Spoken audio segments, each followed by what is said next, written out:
Good morning, India, and everyone. I just welcome everyone on behalf of Academy, Dr. Amit IS Academy. And today I am here just for the very important cause and purpose to help you preparing your GPSC Mains 2026. So on behalf of Academy, I'm just welcoming and आज का जो programme है वो 2026 GPSC Mains से related है. And मैं हूं आपका होस्ट इस सब्जेक्ट के लिए. मेरा नाम सीडी तिवारी है. एंड GS3 जो साइंस एंड टेक है जीपीएससी में, उस पर हम बात कर रहे हैं. यहाँ पर हमने लगभग कुछ इम्पॉर्टेंट टॉपिक्स निकाले हैं आपके प्रिपरेशंस को एलिवेट करने के लिए, और उन टॉपिक्स को हम यहाँ पर वन टॉपिक पर पेज में कवर करने का प्रयास कर रहे हैं. And I'm pretty sure that this is going to help you.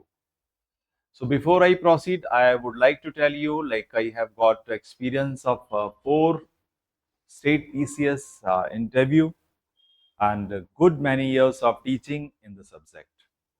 So let's proceed. आज के टॉपिक में जो भी चीज़ें होंगी वो डिस्कस करेंगे. एकेडमी के बारे में आप डिटेल्स हमारे वेबसाइट्स पर देख सकते हैं. किसी को कोई भी डाउट होने पर हमारे जो स्टूडेंट रिलेशन ऑफिसर्स हैं उन कॉन्टेक्ट्स पर वेबसाइट्स पर विजिट कर सकते हैं.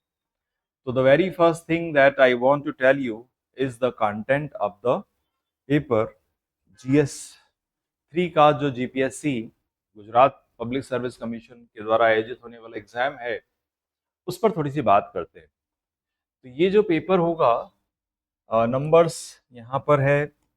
इसका 6 जनरल स्टडीज GS3 यहाँ पर है. पेपर का नेचर जो है वो आप जानते हैं डिस्क्रिप्टिव है. जस्ट जो लोग बहुत शुरुआत में हैं उनके लिए मैं ये बात बता रहा हूँ.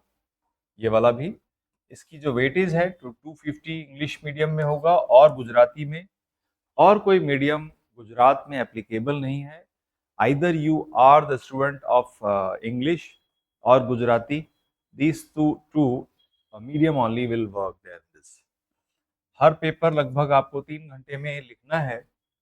और structure of the question paper को अगर हम बात करें तो यहाँ पर 10 क्वेश्चंस 15 मार्क्स के आते हैं और 5 क्वेश्चंस 20 मार्क्स वेटेज के आते हैं. तो GS3 का सिलेबस आपको डिटेल पता है? नहीं पता है तो आप देखें वेबसाइट पर या हमारे टेलीग्राम ग्रुप के थ्रू आपको चीज़ें बताई गई हैं. राइट. यहाँ पर अगर मैं बात करूँ कि जो लिमिट है इन 10 क्वेश्चंस की जिनका की वेट 150 मार्क्स है, तो इसकी जो लिमिट है वर्ड्स की है 150 वर्ड्स. ये हो गए अप्रोक्सीमेटली तकरीबन 18 से 20 lines of the answer sheet. इतने होंगे अप्रोक्सीमेटली. सेम वे 20 जो मार्क्स का जो क्वेश्चन है 200 सीधा लगभग 22 से 25 लाइंस मान के चलें आप, लगभग आंसर शीट की लिखेंगे. ठीक है. अब इनमें से ये जो क्वेश्चंस हैं 10 और 5 15, इनमें से जो क्वेश्चन साइंस में अप्रोक्सीमेटली पूछे जाते रहे हैं वो मैं आपको बताना चाहता हूँ. यहाँ पर मिनिमम 2 क्वेश्चंस आते हैं out of 5 major 1 science and tech में. यहाँ पर मिनिमम क्वेश्चंस आते हैं 3 और कभी कभी ये 4 होते हैं. तो यदि ये क्वेश्चंस थोड़े से घट रहे हैं ये वाले बढ़ जाएंगे, और अगर ये क्वेश्चंस मेजर वाले थोड़े से साइंस टेक में बढ़ रहे हैं तो ये वाले घट जाते हैं. तो ऑन एन एवरेज यदि आप देखें तो यहाँ पर आप 2020 के 2 मार्क्स क्वेश्चंस अप्रोक्सीमेटली 40 मार्क्स का ये हो गया, और 4 क्वेश्चन 15 मार्क्स 60 मार्क्स आपका ये हो गया. तो आउट ऑफ 250 तकरीबन 100 मार्क्स के करीब करीब आपका साइंस एंड टेक GPSC में GS3 में रहता है. इस बार थोड़ा सा इन्होंने चेंज किया. इसी पेपर में थोड़ा सा एक्स्ट्रा ऑर्डिनरी प्रैक्टिस करने का प्रयास किया है. हमने लिखा है वेबसाइट मतलब GPSC को let the things final. And मैं बात कर रहा हूँ ज्योग्राफी वाले पेपर की, या जो रीओरिएंटेशन किया, रीऑर्गेनाइज किए हैं पेपर्स को, तो वो थोड़ा सा उसको मैच्योर होने दीजिए. इनअप्रोप्रिएट सा लगता है. In case we are successful will go ahead and will let you know. अगर कहीं दिक्कत रहती है तो आपको बताया जाएगा। तो खैर जो भी है, पेपर जो होगा साइंस GS3 में ही साइंस एंड टेक होने वाला है, और इस पेपर में वेटेज अब तक करीबन करीबन लगभग 100 मार्क्स के आसपास रहती रही है, 5-10 नंबर ऊपर या नीचे। इस बार यदि जो वेरिएशंस किया है जीपीएससी ने, अगर उसको अप्लाई कर दिया जाए तो ये मार्क्स घट सकते हैं, एंड दैट में कम टू 80 समवेयर। तो ये बात आपको दिमाग में रखिए, 80 मार्क्स यहाँ से आप निकाल सकते हैं, 80 to 100। चलिए सिलेबस देख लेते हैं। सिलेबस एज यूजुअल है जो यूपीएससी वाला है। इसको आप देखें तो आप देखेंगे कि यहाँ पर जो फर्स्ट, इसको 4 पार्ट्स में बताया गया है, ABCD। फर्स्ट पार्ट में relevance of science and technology in day to day life. अब ये कहने को तो 1 लाइन का सिलेबस है, लेकिन मैं अक्सर अपने सभी स्टूडेंट्स को कहता हूँ कि ये जो है, ये वाला जो पोर्शन है वो काफी वाइड है। ये काफी वाइड है, जितना भी आप साइंस या टेक में नॉलेज रखते हो वो सब कहीं ना कहीं यहाँ पर आ जाता है। तो इसकी ये लिमिट नहीं है, इसमें कुछ लाइनें छोटी है बट इसकी एनालिसिस बहुत लंबी है, ये हो सकता है। नॉर्मली एग्जाम्स में, चाहे वो यूपीएससी हो, स्टेट पीसीएस हो, गुजरात हो, ऐसा देखा गया है कि वो टेक्नोलॉजी के आसपास से ही क्वेश्चंस पूछते हैं। डे टू डे लाइफ की जो जनरल साइंस एंड रिलेटेड चीजें हैं वहां पर वो क्वेश्चन नहीं जाता। जा सकता है, ये बात हमेशा मेंटली आप प्रिपेयर रहे, कभी गया नहीं है। चलिए दूसरा क्वेश्चन हुआ general awareness in the field of IT, space, defence, computers, robotics, nano technology, biotechnology, other emerging technologies. Okay, issues related to intellectual properties, different kind of IPRs, ये सारा हो गया, राइट। एआई वगैरह। देखो, अब देखो यहाँ पर एक बात आई है, एमर्जिंग टेक्नोलॉजीज। अब any of the technology that is coming up, emerging, that is coming out, developing, that may also be the part of the section B। तो ये हम करंट अफेयर्स के थ्रू आपको अपडेटेड रखते हैं, राइट। वो भी चीजें यहाँ पर अपने सिलेबस में बनाने की, रखने की कोशिश की गई है ताकि कोई भी क्वेश्चन आपका मिस ना हो। चलिए अगला जो पोर्शन है, यदि मैं वहां बात करूं तो उसको देख लीजिए। This is information and communication technology, ICT, wherein you are doing ICT का गवर्नेंस, ICT इन गवर्नेंस। अब आप जानते हैं कि maximum governance and minimum government, minimum out input and maximum output. Governance का मतलब है ऐसी सभी चीजें, all the activities, all the things that we are incorporating, practicing, developing, which is going to help every citizen of India in every sphere of life। तो ये हुआ governance, economy, society. तो ये वाला पोर्शन हुआ cyber security, data privacy, emerging threats also। so this is what ICT section के अंदर ये सिलेबस है। इसके बाद में एनर्जी एंड सस्टेनेबिलिटी, इस हिस्से पर काफी ज्यादा पूरी दुनिया में काम हो रहा है। गुजरात तो बहुत एक्सक्लूसिव है, जहां पर चाहे वो सोलर पावर हो, चाहे विंड पावर हो, चाहे डिफरेंट SMRs हो, न्यूक्लियर के कुछ पावर्स हो, या फिर आपका हो हाइड्रोजन फ्यूल के रूप में, hydrogen as a power, specially green hydrogen I am talking about, या एनर्जी में ही बात करें तो green hydrogen to green ammonia तक। तो ये पॉइंट हुआ एनर्जी सस्टेनेबिलिटी का। यहाँ पर नीड्स है, जैसे इंडिया की वास्तव में नीड कितनी है एनर्जी की, so that we meet the required amount of the energy, as well as sources क्या हो सकते हैं, एफिशिएंसी मेजर्स, कैसे हम efficiency of different type of energy को बढ़ाएं, इस पर है। रिन्यूएबल एनर्जी टेक्नोलॉजीज पर लगातार जो मिनिस्ट्री है, ministry of renewable energy, new and renewable energy, वो वर्क कर रही है लगातार। उसके क्या इम्पैक्ट्स हैं, India's nuclear energy programme, right, जो कि लगातार प्रोपेगेट कर रहा है, एमर्ज आउट कर रहा है, बढ़ रहा है। इसके साथ साथ हमारे जो इंटरनेशनल कमिटमेंट है एनर्जी को लेकर के, चाहे वो कार्बन एमिशंस को रिड्यूस करना हो या एनर्जी की एफिशिएंसी, एफिकेसी को बढ़ा करके न केवल हम अपनी रिक्वायरमेंट को फुलफिल करें, as well we will be fulfilling the requirement of the world also. Okay, or by sharing, doing, helping the technology also. So ये हुआ अपना सिलेबस जीपीएससी का, जो यूपीएससी के काफी करीब चला जाता है, वैसा ही लगभग है, यूपीएससी भी इसी के आसपास है। तो ये चीजें हमारी क्लियर हुई कि भाई कितने मार्क्स का क्या चीजें होने वाली हैं और वो कैसे आप इसको डील करोगे। सो आज के टॉपिक में ये जो मेरी सीरीज होंगी जीपीएससी मेन से रिलेटेड, तकरीबन ऐसी 10-12 क्लासेस में लेकर के आपके लिए आऊंगा, जिसमें ये आज पहली क्लास है। और ये जो मैटर है इसमें आज हम डिस्कस करने वाले हैं 290 सीरियल में। देखो आपको याद होगा कि जीपीएससी में हमने आपको लाइन से 1 to certain number of topics दिए। 290 से आपका साइंस एंड टेक शुरू होता है। 290 आज हम लेंगे, जो सबसे पहला टॉपिक होगा एएमआर, एंटी माइक्रोबियल रेजिस्टेंस। इस तरह से हम hydrogen and the national green जो हाइड्रोजन मिशन है इस पर हम बात करेंगे। स्टेम सेल्स पर बात करेंगे, एसएन बोस साहब के सर के एंड बोसोन्स पर हम बात करेंगे, हाइपर लूप पर बात करेंगे, क्लिनिकल ट्रायल्स इन इंडिया और उस पर क्या नए प्रोविजंस बने हैं उस पर बात करेंगे, artificial intelligence in governance, right.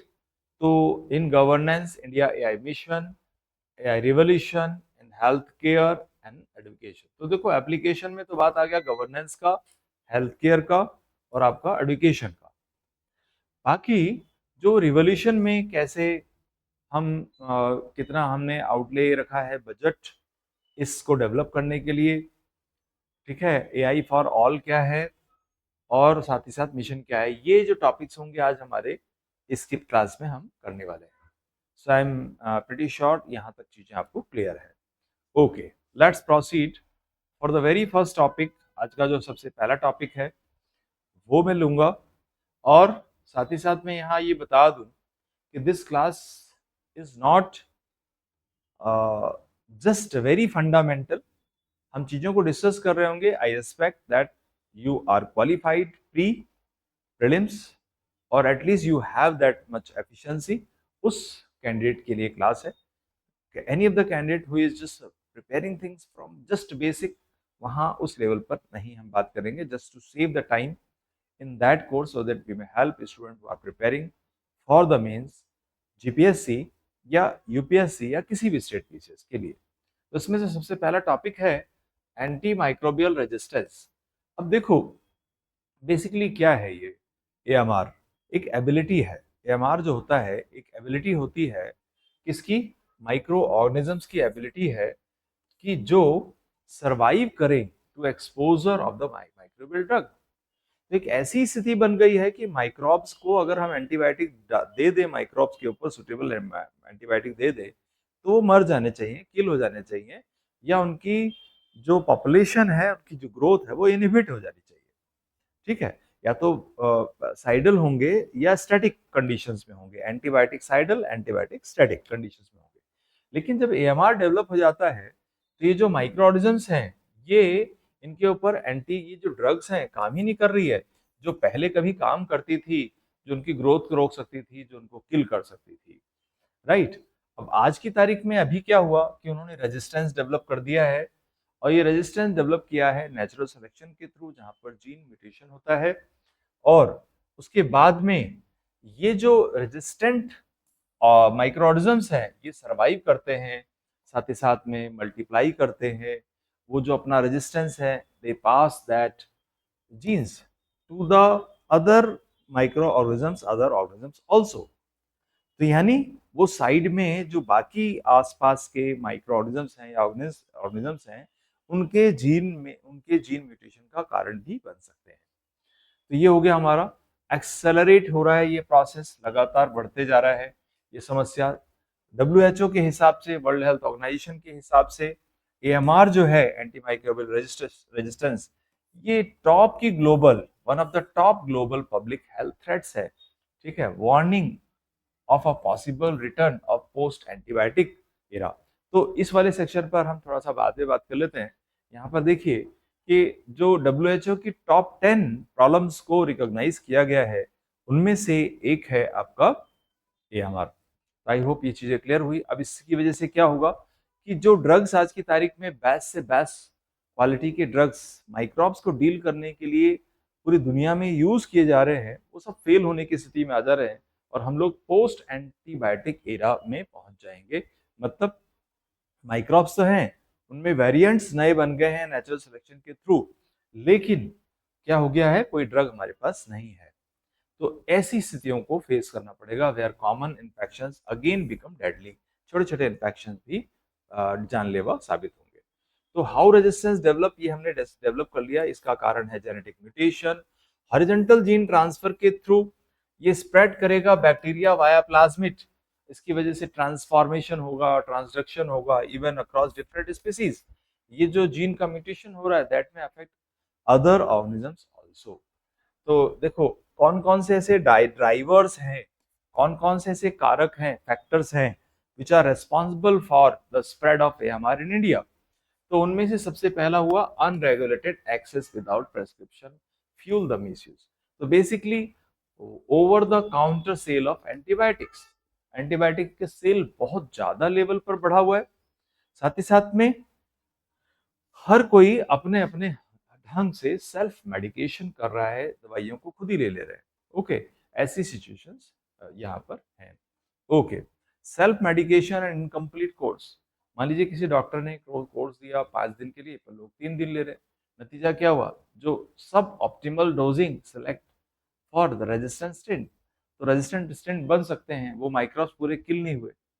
इसके बाद आ जाइए लाइव स्टॉक पाउल्ट्री, ग्रोथ प्रमोटर्स हो गए, और ये प्रोफाइलेक्सिस कहते हैं इसको। हॉस्पिटल एक्वायर्ड इन्फेक्शंस ये बढ़ गए, poor infection control and sanitation, जिसकी वजह से सैनिटेशन नहीं हुआ या पुअर इन्फेक्शन कंट्रोल है, तो हॉस्पिटल के अंदर माइक्रोब्स की जो अपनी वैरायटी है, चांस है, वो बहुत ज़्यादा है, और वहीं पर नए माइक्रोब्स और डेवलप हो जा रहे हैं। तो इसको बोलते हैं ऐसा दैट में spread the multi drug resistant bugs. Bugs का मतलब है ऐसे माइक्रोब्स, बग्स बग्स जो बन गए सुपर बग्स, ऐसे माइक्रोब्स जिनके ऊपर एग्जिस्टिंग ड्रग तो काम नहीं कर रहा है, वेरिएशन के थ्रू और सीवियर बहुत ही खतरनाक टाइप के जो माइक्रो ऑर्गेनिज्म्स हैं वो और डेवलप हो गए। तो हमने देखा फार्मा मैन्युफैक्चरिंग इफ्लुएंट्स, ठीक है, एंटीबायोटिक रेजिड्यू इन रिवर्स। अब जैसे कोई इफ्लुएंट्स होते हैं, जब भी फार्मास्यूटिकल सब्सटेंसेस बन रहे हैं तो वो जब जाएंगे रिवर्स में, राइट, तो वहां पर जो माइक्रोब्स हैं उनको अफेक्ट करेंगे।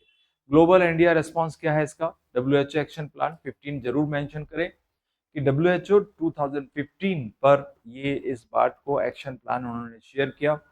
हमने भी अपनी पॉलिसी 2007 में 17 में जब हमने नेशनल हेल्थ पॉलिसी को मॉडिफाई किया, उसको जारी किया, तो national action plan for MR भी बनाया 2017 में। साथ ही साथ में रेड लाइन कैंपेन इंडिया में चलाया जा रहा है, चल रहा है। शेड्यूल H1 रूल्स बनाए गए, क्या हैं उसको जरूर मेंशन करें। वन हेल्थ अप्रोच पर भी बात करें, कोविड के बाद से तो जरूर।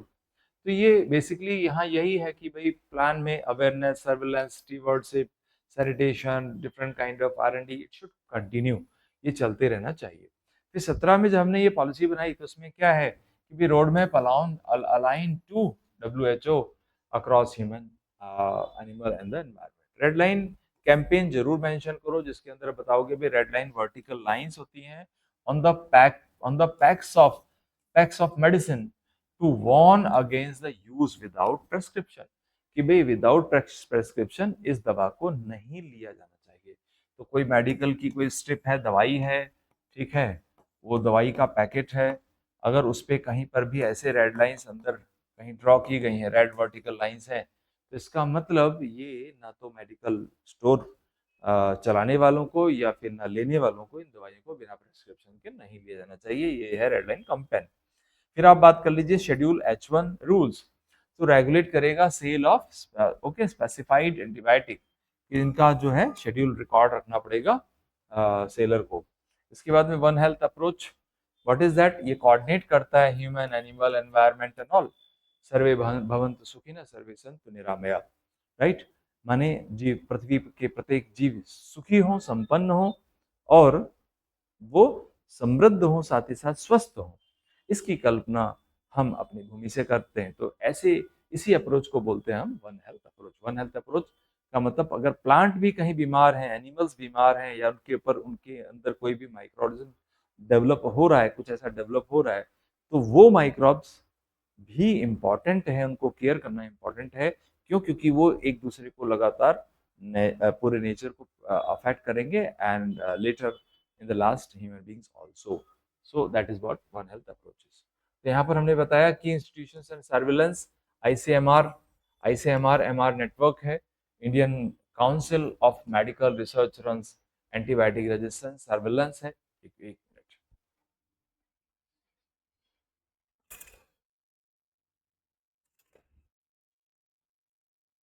चलो ठीक है, तो इसको आप मेंशन कर दें। साथ ही साथ में एनसीडीसी जो national centre for disease control coordinate के लिए है, एएमआर मतलब कंटेनमेंट एंड सर्विलांस पर वे फॉरवर्ड यही है कि रैशनल यूज हो किनका, उन एंटीबायोटिक्स का। हमें प्रेस्क्रिप्शन रूल्स को एनफोर्स करना पड़ेगा। Without prescription medicine should not be taken. Okay, similarly the we have to curb the over the counter sale. Counter sale के ऊपर जो ओवर होता है, अपने आप जो सेल हो रहा है, उसको रोकना होगा। We have to strengthen the stewardship in hospitals and the clinic. जो यहाँ पे मैनेजमेंट्स हैं, उनको भी स्ट्रेंथनिंग करना पड़ेगा। लगातार सर्वेलेंस R&D करना पड़ेगा, ताकि हम बदलती हुई समस्याएं जो भी हैं, उन पर को दिमाग में रखते हुए एडवांस से एडवांस मेडिसिन तैयार करते रहें। सुपरबैक्स को कहीं ना कहीं कंसिडरेशन में रखना पड़ेगा। तो यूपीएससी ने इस पर सवाल पूछा 2014 में, और बहुत सारे स्टेट पीसीएस ने इस सेक्शन पर लगातार सवाल बात किया है। तो we have not enlisted those things here. Can over use and free availability of antibiotics without doctor prescription be okay contributed to the emergence of drug resistant disease in India? पूछा है, क्या आप मानते हो कि भी ऐसा हो सकता है? देखो, जैसे ही 2015 में डब्ल्यूएचओ ने इस पॉइंट को, यानी उस एरा में रेज किया, वैसे ये क्वेश्चन बन गया। तो इससे क्या मतलब निकलता है, या बात मैं क्या कहना चाह रहा हूँ, कि जो भी बर्निंग इश्यूज होते हैं वो हमेशा क्वेश्चन के भाग में होते हैं। तो यस, वो आप बताओगे पूरा, फिर अपना जो भी अनुभव है। What are the available mechanism for the monitoring and the control? Monitoring के लिए कौन कौन सी एजेंसीज हैं, कंट्रोल करने के लिए हम क्या क्या करें, कैसे कैसे करें, जो आपने ऊपर देखा, ठीक है, वो सारी बातें यहाँ लिखनी है। So at the same time here we have tried to give some words, जैसे एएमआर होता क्या है, कैसे हो जाता है, एंटीबायोटिक्स जब यूज किए जाते हैं माइक्रोब्स पर, तो कैसे माने वर्क करते हैं। धीरे धीरे नेचुरल सिलेक्शन के थ्रू जो माइक्रो ऑर्गेनिजम्स हैं, वो नए नए वेरिएंट्स कैसे बना सकते हैं, जिससे कि सुपरबग्स क्रिएट होगा। नेचुरल सिलेक्शन के थ्रू नए वेरिएंट्स क्रिएट होंगे। साथ ही साथ में असाइड हॉरिजॉन्टल जीन ट्रांसफर हो सकता है, असाइड, ठीक है। डब्ल्यूएचओ इस विषय में क्या रखता है, उनका एक्शन प्लान 15 वाला मेंशन करो। इसके अलावा जो हमारी हेल्थ पॉलिसी का प्लान है 17 related to the national action plan on AMRs, इस पर बात करेंगे। रेड लाइन कैंपेन है कि भाई ऐसी स्टेप्स, ऐसे मेडिसिन जिन पर ऐसा है, तो उनकी सेल पर कैसे करें। शेड्यूल्ड H1 कि मतलब कुछ ड्रग्स को तो बांटने से पहले उनका रिकॉर्ड रखना है। वन हेल्थ, ठीक है, आईसीएमआर, एनसीडीसी, अवेयर, क्लासिफिकेशन, कैसे हम जो इसमें मैनेजमेंट्स हैं उसको कैसे मजबूत करें, और पोस्ट एंटीबायोटिक एरिया कितना थ्रेटनिंग हो सकता है। तो आई थिंक एक टॉपिक से मैं ये बताने की कोशिश कर रहा हूँ कि सारे सारे टर्मिनोलॉजीज हम यहाँ पर मेंशन कर दे रहे हैं, राइट। इन्हीं कीवर्ड्स को साथ में रख करके आप अपने आंसर को आगे ले जाएंगे। चलिए, सो ऐसे ही मैं बात करूँगा। आई थिंक आप समझ गए कैसे आप पूरा टॉपिक करोगे, और उसको हम एक्सटेंडेड कीवर्ड्स के थ्रू कैसे डील करें। तो आगे के टॉपिक्स में मैं थोड़ा सा आपका समय बचाता हूँ। बिलीव कि भाई आप काफ़ी कुछ तैयारी कर रखे हैं, सिर्फ you want to align your preparation. So let's see next one, hydrogen and the national green mission. तो अभी हाल ही में प्रधानमंत्री जी ने जो ट्रेन उद्घाटन किया, ठीक है, जीन जीन से सोनीपत वाली हाइड्रोजन वाला, तो वो भी आप इसमें मेंशन कर सकते हैं, उसी से रिलेटेड है। नेशनल जो ग्रीन हाइड्रोजन है, ये एक खास प्रोग्राम है। तो आप देखिए, तो बेसिकली हाइड्रोजन अबेंडेंट तो बहुत है, पॉइंट उसका जो कैलोरीफिक वैल्यू बहुत हाई है, बस ये है कि उसको कंट्रोलेबल फॉर्म में हम उसको यूटिलाइज नहीं कर सकते। ठीक है, एक चैलेंज ये है कि ठीक है इसको हम पा तो सकते हैं, बट इसका जो रॉ सोर्स है वो वाटर ही है। उसी को जब तक हम इलेक्ट्रोलाइज नहीं करेंगे हमें हाइड्रोजन मिलेगी नहीं। इलेक्ट्रोलाइज करें तो different majorly 3 kind of electrolysers जो हैं उनको आप जरूर मेंशन करें, और इलेक्ट्रोलाइजर्स के ही डिसाइड करेंगे कि भाई कौन सी टेक्नोलॉजी से हम हाइड्रोजन को पा रहे हैं। तो ग्रीन हाइड्रोजन का मतलब यही है कि भाई ये जो है एक्सट्रैक्ट कर रहे हैं यूज करके एनर्जी, और कौन सी एनर्जी यूज कर रहे हैं हम इसमें, रिन्यूएबल एनर्जी। तो ग्रीन हाइड्रोजन को पाने के लिए it is made splitting by use of renewable energy. जब हम हाइड्रोजन को स्प्लिट करने के लिए, उसको इलेक्ट्रोलाइज करने के लिए, चाहे किसी भी टाइप का इलेक्ट्रोलाइजर अगर हम यूज कर रहे हैं, और उसमें यूज करने के बाद में हम जो हाइड्रोजन पा रहे हैं उसको हम ग्रीन कहें, उसको हम पिंक कहें, उसको हम ब्लैक कहें, उसको हम ग्रे कहें, तो ये इस बात पे डिपेंड करेगा कि जो रॉ सोर्स ऑफ एनर्जी है वो क्या है। अगर ये रिन्यूएबल है तो ग्रीन है। तो लेट्स सी, मोस्ट अबंडेंट है, occurs most in combined form, must be extracted using energy. Energy कौन सी, रिन्यूएबल एनर्जी। इसकी वजह से क्या होगा, ये जो आपका हाइड्रोजन है ये काफी क्लीन फ्यूल है। जो हार्ड टू इलेक्ट्रीफाई सेक्टर्स हैं जैसे स्टील, फर्टिलाइजर्स, रिफाइनिंग, शिपिंग, इन इन चीजों पे इन इन इन इस इंडस्ट्री को बूम मिलेगा, सोर्स बनेगा एनर्जी का। तो ये है, तो इनको डिनोट किया गया है by colours on the basis of the raw source of energy which is used to obtain hydrogen by electrolytic process and use of different kind of electrolyzers। ठीक है, पर्पस क्या है इसका, अब अगर हम ग्रीन यूज करें तो deep decarbonisation and energy security, energy security को इंश्योर करता है, और साथ ही साथ डिकार्बोनाइजेशन जो हमारा कार्बन एमिशन जीरो का प्रोग्राम है 270, इसको भी आप 2070 उसको भी मेंशन करो। ठीक है, तो कलर्स किस बात पे डिपेंड करता है, green, grey, blue, brown and pink. जैसे पिंक है तो यहाँ पर इलेक्ट्रोलाइसिस कर रहे हैं, इलेक्ट्रोलाइसिस ऑफ वाटर। वाटर का मतलब है कि अगर हम वाटर हाइड्रोजन को इलेक्ट्रोलाइज करते हैं क्या मिल जाएगा हमें, हाइड्रोजन एंड ऑक्सीजन। तो यही चीज है, अब यहाँ पर हाइड्रोजन निकालने के लिए अगर हमने इसको पावरिंग किया है, एनर्जी का सोर्स बना है, न्यूक्लियर इलेक्ट्रिसिटी है, तो वो हुई पिंक हाइड्रोजन। ब्राउन या ब्लैक जो होता है, ऐसे में क्या हुआ, गैसिफिकेशन ऑफ कोल। कोल को हमने एब्सेंस ऑफ एयर में उसको डिकम्पोज किया है, कोल को का गैसिफिकेशन किया है। कोल किसी भी टाइप का हो सकता है, तो इससे जो गैस मिली है उसको हम यूज कर रहे हैं source of energy to obtain hydrogen, इसलिए हमने इसको नाम दे दिया ब्राउन और ब्लैक हाइड्रोजन। लेकिन इसका इशू ये है कि मोस्ट कार्बन इंटेंसिव है। ठीक है, पर्पस हमारा है कार्बन एमिशन को घटाना, यहाँ पर नहीं फुलफिल कर रहा है। ब्लू वाला हो गया ग्रे हाइड्रोजन, जहाँ पर कि हमने ग्रे हाइड्रोजन का मतलब जहाँ पर कार्बन कैप्चर किया है, यूज तो किया नॉर्मल फ्यूल, लेकिन यहाँ पर कार्बन को हम side by side carbon capturing storage कर रहे हैं, कार्बन कैप्चरिंग कर रहे हैं। ग्रे हो गया, ब्लू वाला बता दिया आपने। ग्रे वाला हो गया आपका नेचुरल गैस। नेचुरल गैस माने जैसे आपका नेचुरल गैस सीएनजी, अब वो भी एक फॉसिल फ्यूल ही है, लिमिटेड इन अमाउंट है, उसको वाया स्टीम मीथेन रिफॉर्मिंग करते हैं, इसमें कार्बन यहाँ रिलीज होता ही होता है। That's why grey is also not very suitable, not not very much. तो ये जो है बहुत सुटेबल नहीं है, क्योंकि यहाँ पर सोर्सेज बढ़िया नहीं है। तो हम इसलिए ग्रीन हाइड्रोजन की चर्चा कर रहे हैं, यहाँ पर इसको इलेक्ट्रोलाइज कर रहे हैं वाटर को using renewable electricity, net zero emission है, so that's why this one is most appropriate, right? तो ये बता लोगे। नेशनल ग्रीन जो हाइड्रोजन मिशन है अब लॉन्च हुआ, इसको बता दीजिए, बाय यूनियन गवर्नमेंट जनवरी 26। ठीक है, विद द इनिशियल जो आउटले है वो ये है 19,744 करोड़ रुपीस इसका है, to make India global hub for green hydrogen.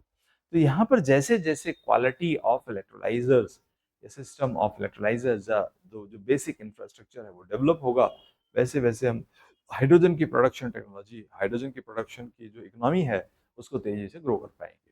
चलिए, तो प्रोडक्शन टारगेट यही है कि भाई हम बाय 30 हम लगभग 5 million turns per annum green hydrogen produce भी करते हैं। देखिए ये सारी चीजें हमने अभी पीछे आपके यूपीएससी से पहले भी कुछ स्टेट पीसीएस में डिस्कस किया, and you are happy, you should be happy to come to know that ये जो क्वेश्चन था 5 मिलियन टन और ऐसे सब चीजें यूपीएससी में जल्दी पूछी गई थी।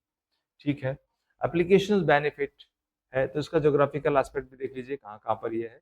एप्लीकेशन में फर्टिलाइजर एंड रिफाइनर्स में यूज होगा ये ग्रीन जो ग्रीन हाइड्रोजन है, तो वो ग्रीन हाइड्रोजन यूज करेंगे तो ये रिप्लेस कर देगा ग्रे हाइड्रोजन को इसमें। ठीक है, in ammonia refinery process ammonia बनाने के लिए भी हाइड्रोजन चाहिए होता है, because this is only finally helping us to get ammonia by Haber's process. Okay, तो ये हो गया आपका स्टील मेकिंग हुआ। तो green hydrogen as a reductant to cut coal in the steel, जैसे जैसे इसको यूज करेंगे तो जो कोल की मात्रा है, जो कोल होता है मेटलर्जी में, स्पेशली द एनरिच कोल, ठीक है, उसको हम काफी रिडक्ट कर पाएंगे। ट्रांसपोर्ट फ्यूल सेल में जैसे बसेस या ये सब चीजें, एनर्जी स्टोरेज में है कि भाई हाइड्रोजन को फॉर लेटर यूज हम क्या कर सकते हैं, स्टोर सरप्लस रिन्यूएबल पावर, ठीक है, ताकि हम उसको बाद में यूज कर पाए।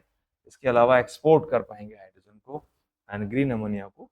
ये है चैलेंजेस जरूर है, अभी अभी हमारे पास इंफ्रास्ट्रक्चर डेवलप नहीं है, और शुरुआती कॉस्ट इसकी ज़्यादा होती है, इनिशियल कॉस्ट। इलेक्ट्रोलाइजर्स डेवलप किए जा रहे हैं, तो क्या क्या चीज़ें हो सकती हैं, एक तो हाई कॉस्ट, ठीक है, is still costlier than grey hydrogen, grey से ज़्यादा कॉस्टियर है, depend on falling of electrolysers, है ना। देन किस टाइप का इलेक्ट्रोलाइजर यूज किया जा रहा है। इंफ्रास्ट्रक्चर एक चैलेंज है, अभी पूरा डेवलप नहीं है। एनर्जी लॉस भी हो जाता है, जब भी हम एक एनर्जी को दूसरे एनर्जी में ट्रांसफॉर्म करते हैं तो हमेशा लॉस होता है, लॉस एट ईच स्टेप्स को बोलते हैं round trip efficiency, right. Round trip efficiency is कि भी जब the transformation is happening certain amount of the energy is lost, ठीक है। तो ये चैलेंज होता है और ये होता ही है, सब हर फॉर्म में होता है। इस बात को वैसे ही मानो कि जैसे आपकी गाड़ी की, स्कूटी की, आपके बाइक की, कार की एफिशिएंसी ऑफ फ्यूल को बढ़ाया जा रहा है, इसका मतलब ये है कि फ्यूल में पावर तो बहुत ज़्यादा है, ठीक है, उसका 100% यूटिलाइज होना चाहिए, पर 100% यूटिलाइज नहीं होता, तो form of energy is not transform and it is lost. तो गुजरात इंडिया एंगल हाइड्रोजन पर बहुत ज़्यादा है, इसको जरूर बताएं। जैसे कि आपका गुजरात एडवांटेजेस बता के चलिए, जैसे high solar and wind potential है कच्छ में और बहुत सारे पार्ट्स में, ठीक है, स्पेशली जो ये पाकिस्तान वाला बेल्ट, बॉर्डर वाला बेल्ट है, लॉन्ग कोस्ट लाइन है, पोर्ट पोजिशंस है, राइट। चलो रिन्यूएबल यूज, रिन्यूएबल बेस है, तो हाइब्रिड रिन्यूएबल बेस है, ठीक है, ये भी एक का है, इंडस्ट्रियल डिमांड है। तो बहुत सारे इंडस्ट्री हैं गुजरात में, रिफाइनरीज, फर्टिलाइजर्स, केमिकल क्लस्टर्स, ठीक है, तो they are ready of takers of green hydrogen. तो ये सारे के सारे इसका एंगल भी है, इंडस्ट्रियल डिमांड, डिमांड बहुत है। मतलब आप ऐसे समझो कि भाई आप बनाओ तो सही, आप प्रोड्यूस तो सही, प्रोड्यूस तो करो, इतने सारे इंडस्ट्रीज हैं, they are ready to take, ठीक है। तो ऐसा नहीं है, ज़्यादातर मार्केट की अगर हम बात करें तो यही होता है कि वहाँ डिमांड सप्लाई का रेशियो जब गड़बड़ा जाता है तो दिक्कत होती है। यहाँ पर तो कितना भी हाइड्रोजन बनाए, the industries are ready to take of the green hydrogen. अब यहाँ पर क्वेश्चन जो आया 24 जीपीएससी में ही पूछा गया, और ये क्वेश्चन हमेशा आने वाले कुछ सालों तक बहुत ही एक्टिव रहेगा। हम यहाँ पर सिर्फ यही बात कर रहे हैं जीपीएससी यूपीएससी या मॉडल फॉर्म ऑफ क्वेश्चंस, बहुत सारे स्टेट पीसेस में जगहों पर ये पूछा गया। India is poised to assert itself global leader in renewable energy innovation and manufacturing, बताएं आप। तो आप शुरू करें इसको एक की एक्सटेंडेड से, hydrogen as a fuel, raw material, electrolysis, type of electrolysers, development of electrolyzers, production of the hydrogen, the infrastructure, the economy behind, for the personal use, for supplies, for export purposes also, challenges, what are the advantages, etc. Advantages यही है कि भाई यहाँ पर green hydrogen का बिल्कुल pollution free है, ठीक है, तो जो हमारे बड़े टारगेट्स हैं उनको फुलफिल करेगा। स्टेम सेल, तो छोटा छोटा सा बात करूंगा, थोड़ा थोड़ा हल्का हल्का सा घटाऊंगा डिस्कशन, तो आप अपना तैयारी को उस डायरेक्शन में सोचें। स्टेम सेल, तो आप जानते हो कि वे स्टेम सेल्स कैसी सेल्स हैं। एक तरह से इनको बोला जाता है, एक ऐसी टाइप की सेल्स है बॉडी में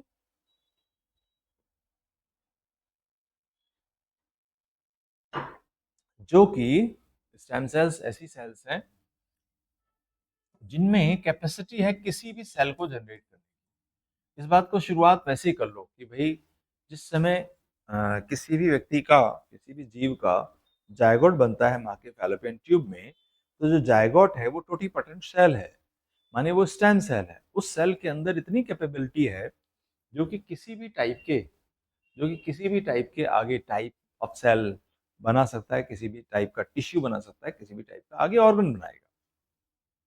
वही जायगोट जब जाकर के यूट्रस में इम्प्लांट हुआ तो उसमें एफिशिएंसी डेवलप हो जाती है, प्लूरिपोटेंसी। प्लूरिपोटेंसी का मतलब हुआ कि उसके अंदर अब प्लेसेंटल टिश्यू बनाने का पावर नहीं है, बाकी बॉडी के किसी भी सेल को या टिश्यू को, ऑर्गन को बना सकता है। धीरे धीरे करके उसकी जैसे जैसे वो ग्रो करता है, वो जो एफिशिएंसी है डिफरेंट टाइप ऑफ सेल्स बनाने की, वो घटती जाती है। अब सोचो कि हमारी स्किन है, स्किन के सेल्स को बना सकती है। स्किन में जो सेल्स हैं, इसका मतलब वो रिजेनरेटिव नेचर की तो है, लेकिन वो उसका जो फंक्शन है वो यूनी टाइप हो गया। तो इस टाइप की बातों को आप देखेंगे, ये हुआ। तो बेसिकली स्टेम सेल्स कैसे हैं? ये हैं अनस्पेशलाइज्ड सेल्स, अनऑर्गेनाइज्ड भी ले सकते हो, unorganised cells. To define properties, self renewal इनकी होती है, एबिलिटी टू डिवाइड होती है, मेक मोर, अपनी खुद की टाइप की सेल्स बना सकती है। They have great potential, ability to differentiate into specialised cells बना सकती हैं ये।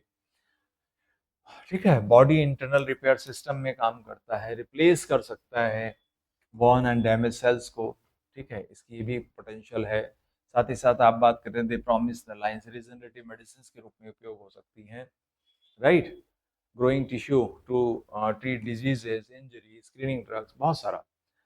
अब यहाँ पर यूज तो है, कभी कभी क्या होता है कि भी एथिकल डिबेट भी बन जाता है किसी केस में कि इसमें चांस है कि भाई एम्ब्रियोनिक स्टेम सेल्स को प्रोड्यूस कराया जाए बहुत सारा, और उनको उनका एथिकल अनएथिकल प्रैक्टिस किया जाए। यानी ह्यूमन बींग्स के सारे एग्स, सारे स्पर्म्स तो लिविंग बींग में कन्वर्ट नहीं होते, लेकिन क्या उन एग्स को यूज करके और वो जो जर्म सेल्स हैं उनको यूज करके क्या हम एम्ब्रियो डेवलप कर सकते हैं? कर सकते हैं। फिर एक डिबेट आती है कि अगर एम्ब्रियो है तो उसको आगे ग्रो करने का उसका राइट है, साथ ही साथ उसको एक इंडिविजुअल के रूप में ग्रो करना चाहिए। तो ये इस टाइप की चीजें हैं। Since obtaining different destroy early embryo, ठीक है, ये वाला है which spurred research into alternative this thing. तो क्लासिफिकेशन बाय पोटेंसी, टोटीपोटेंट हुआ कौन सा? फ्रॉम द होल, सारे इसके अंदर सब टाइप के सेल्स बन सकते हैं। प्लोरीपोटेंट में आपका जो प्लेसेंटा को छोड़ करके बाकी बन सकते हैं। Form any body cell type but not the placenta, ये एम्ब्रियोनिक स्टेम सेल हो गए दोनों के दोनों, राइट। इसके बाद में आया multipotent, from several related cell types like bone marrow. Bone marrow के अंदर आप जानते हो बहुत सारे सेल्स बनते हैं, और ब्लड स्ट्रीम में भी कुछ स्टेम सेल्स हमेशा प्रेजेंट ही होते हैं। इसके अलावा हो गया ओलिगो। ओलिगो होता है form of few closely related types, जैसे सम, ठीक है, प्रोजेनाइटर सेल्स। तो जैसे जैसे आप नीचे आते जा रहे हैं तो उनकी जो पोटेंशियल है वो बढ़ती जा रही है। ये यूनिपोटेंट है, जैसे मैं आपको स्किन वाली बात बता रहा था या मसल स्टेम सेल बता रहा था कि भी मसल की स्टेम सेल है, वो खाली मसल्स को बनाएगी। तो ये हो गया अपना यूनिपोटेंट। तो इनके बारे में जरूर बताएं कि on the basis of their potential, उनकी पोटेंशियल बेसिस पर, उनकी क्षमता के आधार पर जो स्टेम सेल है उनको डिफरेंट टाइप ऑफ सेल्स में कैटेगराइज किया गया। ठीक है, चलिए sources of stem cell now. Embryonic stem cell, adult and tissue stem cell. तो देखो एम्ब्रियोनिक स्टेम सेल हो गई derived from the inner cell mass of the blastocyst, तो ये हो गया अपना। बट एथिकल इसका कंसर्न है। एडल्ट जो टिश्यू स्टेम सेल है फाउंड इन बोन मैरो। अब बोन मैरो दुनिया में स्टेम सेल ट्रांसप्लांट के लिए, स्टेम सेल को ऑब्टेन करने के लिए, या बोन मैरो ट्रांसप्लांट दुनिया में सबसे ज्यादा पॉपुलर है, और इस पर इसको मेडिकली सपोर्ट है। यहाँ पर कोई भी ऐसा सख्त कानून नहीं है इसके लिए, एक्सेप्ट द प्रॉपर प्रैक्टिसेस। तो बोन मेरो किया जा सकता है, ब्लड है, स्किन है, देयर टिश्यूज है, मल्टीपोटेंट यूज, एस्टेब्लिश थेरेपी, तो ये वाला सोर्सेज बता देंगे। तो आज की तारीख में हम हमारे देश में एम्ब्रियोनिक स्टेम सेल तो अलाउड है नहीं, बहुत से दुनिया के बहुत से देशों में नहीं है, लेकिन एडल्ट टिश्यू या स्टेम सेल वो सब चीजें हैं। फिर आप देखिए कहाँ कहाँ होता है बोन मेरो ट्रांसप्लांट, आपका हीमोपोटिक हिमो हिमो जो हिमेटोपोइटिक स्टेम सेल्स है, ल्यूकेमिया या फिर आपका लिम्फोमा, एनीमिया, इन सब चीजों के लिए सारी की सारी स्टेम सेल को ही हम रिजेनरेटिव मेडिसिन बोलते हैं, बिकॉज इसके अंदर बहुत पोटेंशियल है किसी भी चीज को ग्रो करने के लिए। ड्रग टेस्टिंग के लिए भी नए नए ड्रग्स हैं, हमको भी टेस्ट किया जाता है स्टेम सेल पर कि भी उसके क्या कॉन्सिक्वेंसेज हैं, उसके क्या थेरापेटिक यूज हैं वगैरह। डिजीज मॉडलिंग बता दो आप, ठीक है। डिजीज मॉडलिंग ये हुआ कि studying disease mechanism using patient derived iPSC. IPSC को भी बताना जरूर नहीं भूलना चाहिए। यह induced pluripotent stem cell, induced pluripotent आपका, तो जो नॉर्मल सेल होती हैं उन्हीं को इंड्यूस करके प्लूरिपोटेंट में कन्वर्ट कर लेते हैं, इसलिए हम इसको बोलते हैं इंड्यूस प्लूरिपोटेंट स्टेम सेल। तो है तो ये सेल, उसको स्टेम सेल जिसको इंड्यूस किया गया है, जेनेटिकली मॉडिफाई किया गया है और उसको प्लूरिपोटेंट में बना लिया गया, माने प्लेसेंटा को छोड़ करके किसी भी टाइप के सेल को बना सकता है। रिसर्च के लिए भी how cells specialise during the growth and all, ethical concerns embryo का ही है। अनप्रूवन स्टेम सेल क्लिनिक्स, अब सोच के देखो कि अगर यहाँ पर कानून नहीं सख्त रहेंगे तो जो आपके क्लिनिकल मार्केट है वो बहुत फ्लरिश कर सकता है, कॉमर्शियली रॉन्ग प्रैक्टिस हो सकती है और इसके फ्यूचरिस्टिक लॉस है। क्यों? तो जो हमारा जीएक है, जेनेटिक इंजीनियरिंग अप्रूवल कमेटी, और या जो आपका क्लाइमेट चेंज एनवायरनमेंट है, ministry of forest environment and climatic change, तो ये जो है जीएक को कंट्रोल करता है। जीएक का काम यही है कि कोई ऐसा जीन ना बन जाए नेचर में, प्रकृति में, जो कि आगे चल करके पैरेलल कोई अजीबोगरीब वेरिएंट क्रिएट कर दे, ठीक है। ऐसा इंस्टीट्यूशनल बेस है। अब देखो India angle and way forward में तो हम बात करेंगे इंस्टीट्यूशंस की, चाहे वो हमारा इन स्टैम बेंगलुरु हो, एनएसपीसीएस हो, एम्स, सीएसआईआर, सारी चीज़ों को मेंशन करें। रेगुलेटरी क्लैरिटी, जैसे कि भाई जो गाइडलाइंस है उनको इन्फोर्स होना चाहिए, का है ना, कर्व करना है inappropriate unapproved clinical practices, approve करनी है therapy only after rigorous trials, बहुत सारे ट्रायल्स के बाद जब तय हो जाए कि इससे कोई बड़ा लॉस नहीं है तभी हमें इसको करना चाहिए। कोड ब्लड बैंकिंग, अब देखो जो अम्बिलिकल कोड की बात कर रहे हैं, cord here mean is umbilical cord, जो माँ के गर्भनाल जिसको बोलते हैं, तो उसकी बैंकिंग की बात की जा रही है। Expand public banking for equitable access to blood forming stem cells. अब यहाँ पर देखो यूपीएससी ने 17 में सवाल पूछा, बहुत सारे स्टेट पीसीएस ने पूछा, ठीक है। स्टेम सेल पर क्वेश्चंस बनते ही बनते हैं।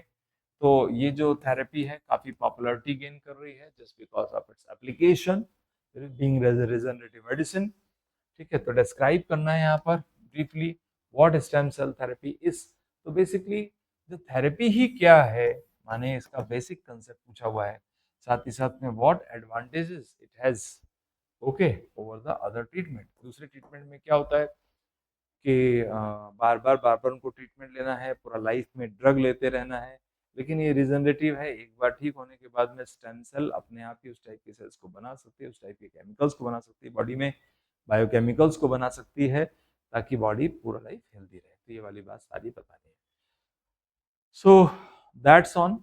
अब देखो मेंशन करने के लिए तो सारी चीजें हो गई हैं, यहाँ पर बहुत सारे एक्सटेंडेड वर्ड्स हैं। I have covered almost all the things, है ना। आप जो नोबेल प्राइज है 12 का, उसको जो यमंग का राइट वाला, ये वाला जरूर मेंशन करें। That's all. Satyendranath Bose and boson. तो देखो इससे पहले कि हम बात करें सत्येंद्रनाथ बोस साहब पर, जो कि हमारे नेशनल प्रोफेसर ऑफ इंडिया थे, एक बार पानी पी लेते हैं फिर आगे चलते हैं।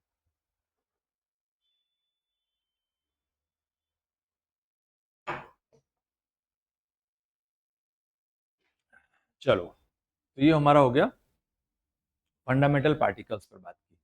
तो फंडामेंटल पार्टिकल्स ऑफ फिजिक्स, उसमें आपका सारे सारे ही आगे फर्मियंस एंड बोसॉन्स। तो वही बात है कि भाई इनको कोई नोबेल प्राइज तो मिला नहीं, लेकिन हालांकि इनकी थ्योरी, इनकी कैलकुलेशन बेस पर लोगों को नोबेल प्राइज मिला है। ठीक है, शुरू में तो इनके काम को पहचाना भी नहीं गया था। लाइक बाद में जो इनका जो वर्क रिजेक्ट हुआ था, उसको वो साहब ने अल्बर्ट आइंस्टीन को भेजा, उन्होंने इसको ट्रांसलेट किया जर्मन में। उनकी जो भी स्टैटिक्स थी, ठीक है, उनकी जो भी क्वांटम स्टैट्स था, उसको उन्होंने क्या किया, जर्मन में पब्लिश किया। और बाद में उसी आइडिया को एक्सपेंड करके उन्होंने काम किया, giving rise to Bose Einstein stats. तो ये बोस आइंस्टीन स्टैट्स को मेंशन कर दीजिए। इनका जो पेपर है प्लैंक लॉ और हाइपोथेसिस के ऊपर था। Bose was a fellow of royal society, mention करें, honoured with Padma Bhushan India. ठीक है, and he became the source of the inventions, source of his discovery, especially the Bose-Einstein जो states हैं, statistics, इसके सोर्स बने। और इसी बेसिस पर जो क्वांटम टेक्नोलॉजी है वो किस लेवल पर गई, बहुत सारे रिसर्च हुए, बहुत सारे साइंटिस्ट, लगभग 5 के करीब करीब नोबेल प्राइज लोगों ने इनके इंस्टीट्यूट के लिए। तो क्वांटम, अब देखो क्या है फिजिक्स, बोस आइंस्टाइन स्टैट्स में quantum stats describe how indistinguishable quantum particles distributed over the energy states। दूसरा बता दो आप अपना, Bose insight, photons are identical and distinguishable, right? So and they travel fast, they are massless, so counting their arrangement need to new statistical method। तो आप bosons fermions पे difference बता दें इसमें, integer, spin, obey, states, many can share the one quantum state, force carrier, photon, gluon, W Z, Higgs boson, ये सारे जो bosons. तो बोसॉन्स कौन कौन से, उसके बोसॉन्स क्या हैं या उसके क्या फीचर्स, उसको बताइए। फर्मियंस की बात करें तो फर्मियंस हाफ इंटीजर स्पिन होते हैं, लाइक दिस, ये है हाफ, ये है वन, एक ऐसे। Obey, Fermi, Dirac states, Pauli exclusion, ठीक है ना, एक्सक्लूजन वन पर स्टेट। ठीक है, इसमें ये हुआ कि किसी भी पार्टिकल का एटम में जो जो बेसिक एड्रेस है वो सेम होता है, किसी किन्हीं दो पार्टिकल्स का सेम नहीं होता, चाहे वो भले एक एटम में हो। तो matter particles, electron, proton, neutron, ये सारा आप बताएं। बोसॉन फैमिली में आ गए फोटॉन्स, ग्लूऑन्स, ठीक है, W Z bosons, Higgs bosons and ग्रेविटॉन्स। Hypothetical है अभी तक ग्रेविटॉन्स, ठीक है, जिसको कि आप बताएंगे कैरियर। अब देखो, जो फोटोन है that is responsible for electromagnetic force, जैसे लाइट का होता है। इसके बाद में ग्लूऑन्स हैं, जितने भी ग्लूऑन्स हैं they are force, basically they are strong nuclear force binding the quarks, quarks को बाइंड करते हैं, क्वार्क्स हुए जैसे अप्स डाउन्स, ठीक है, वो हो गए जैसे two ups and one down bind with the help of gluon and lead formation of a proton। इसी तरह से दो डाउन्स एंड एक अप इस फोर्स के साथ जुड़ करके बनाते हैं अपना न्यूट्रॉन। तो इसके बाद में डब्ल्यू जैसे ये वीक फोर्सेस होते हैं, वीक न्यूक्लियर फोर्स होते हैं, carrier of weak nuclear force. इसके बाद में जो बोसोन है, इसके बारे में जो आपने पीटर हिग्स एंड उनके जो फ्रेंड्स थे उन्होंने इसको डिस्कवर किया, उस पर भी थोड़ा सा आगे हल्का फुल्का आपने देख लेना है। तो बेसिकली यही बताना है कि Higgs boson is the reason for the mass of fundamental particles. जितने फंडामेंटल पार्टिकल्स है उनको मास कहाँ से मिलता है, तो आंसर है हिग्स बोसॉन से, via the Higgs field. Higgs field develop होती है एटम में जो उनको मास प्रोवाइड करती है। और ये है हमारा propose carrier of gravity. Gravity का क्या कारण हो सकता है, ये अपना ग्रेविटॉन पर नॉट येट ऑब्जर्व, ऐसा नहीं हुआ बट इस पर हम वर्क कर रहे हैं, ठीक है। तो Higgs boson and God particle. अब देखो, हिग्स बोसोन को ही गॉड पार्टिकल बोलते हैं। गॉड पार्टिकल आपकी एक मीडिया जनरेटेड टर्म है, मतलब basically which is responsible for the mass of different fundamental particles. तो इसी चीज को 2012 में सन, एक लैब है जिसको बोलते हैं हम LHC, लार्ज हैड्रन कोलाइडर, यहाँ पर इसको किया गया। बहुत लंबी, दुनिया की सबसे बड़ी फिजिक्स लैब थी ये। फंक्शन इसका है कि भी फंडामेंटल पार्टिकल्स विद मास इसकी वजह से होते हैं Bose-Einstein condensate at a temperature at certain temperature near absolute zero. ये जो बोसोन्स हैं ये कोलैप्स कर जाते हैं, अपनी आइडेंटिटी को लॉस कर देते हैं, सिंगल क्वांटम स्टेट में कन्वर्ट हो जाते हैं, और that is reason for the fifth state of matter that is called BEC. ठीक है, बोस-आइंस्टीन। तो अब ये सारा मैटर है। अब इसको रियलाइज किया गया है, ये बनाया गया 1995 में, उस पे नोबेल प्राइज भी मिला था, उसको भी आप मेंशन करें तो। बोस साहब ने नेशनल सेंटर कोलकाता में बनाया, इंडियन साइंस प्राइड है ये। ठीक है, अभी 2024 में इनकी शताब्दी, ठीक है, उसको मनाया गया है। दुनिया के बहुत सारे साइंटिस्ट आए, मोर देन ऐसे बहुत सैकड़ों साइंटिस्ट आए, 100 से अधिक तो नोबेल लॉरेट आए थे उसमें, उस प्रोग्राम में 2024 में जो कोलकाता में किया गया। सन कोलैबोरेशन में इंडिया, हम इंडिया उसका मेंबर है, India is associate member of CERN. CERN माने वो जो लैब है, उसी की बात कर रहे हैं हम। और अब तो लार्ज हेडेड कलाइडर जो है, इसको 100+ किलोमीटर्स की लेंथ में बना रहे हैं अंडरग्राउंड, 100 किलोमीटर से ज्यादा। तो इस पर क्वेश्चन है, 18 में आया, देख लीजिए। अब यहाँ पर आप लाइट क्वांटा जरूर बताएं, 24 वाला। ठीक है, आइंस्टीन का contribution in the with the SN. Bose साहब, जो हमारे नेशनल प्रोफेसर मृत्यु पर्यंत रहे, भारत सरकार ने उनको ये उपाधि दी।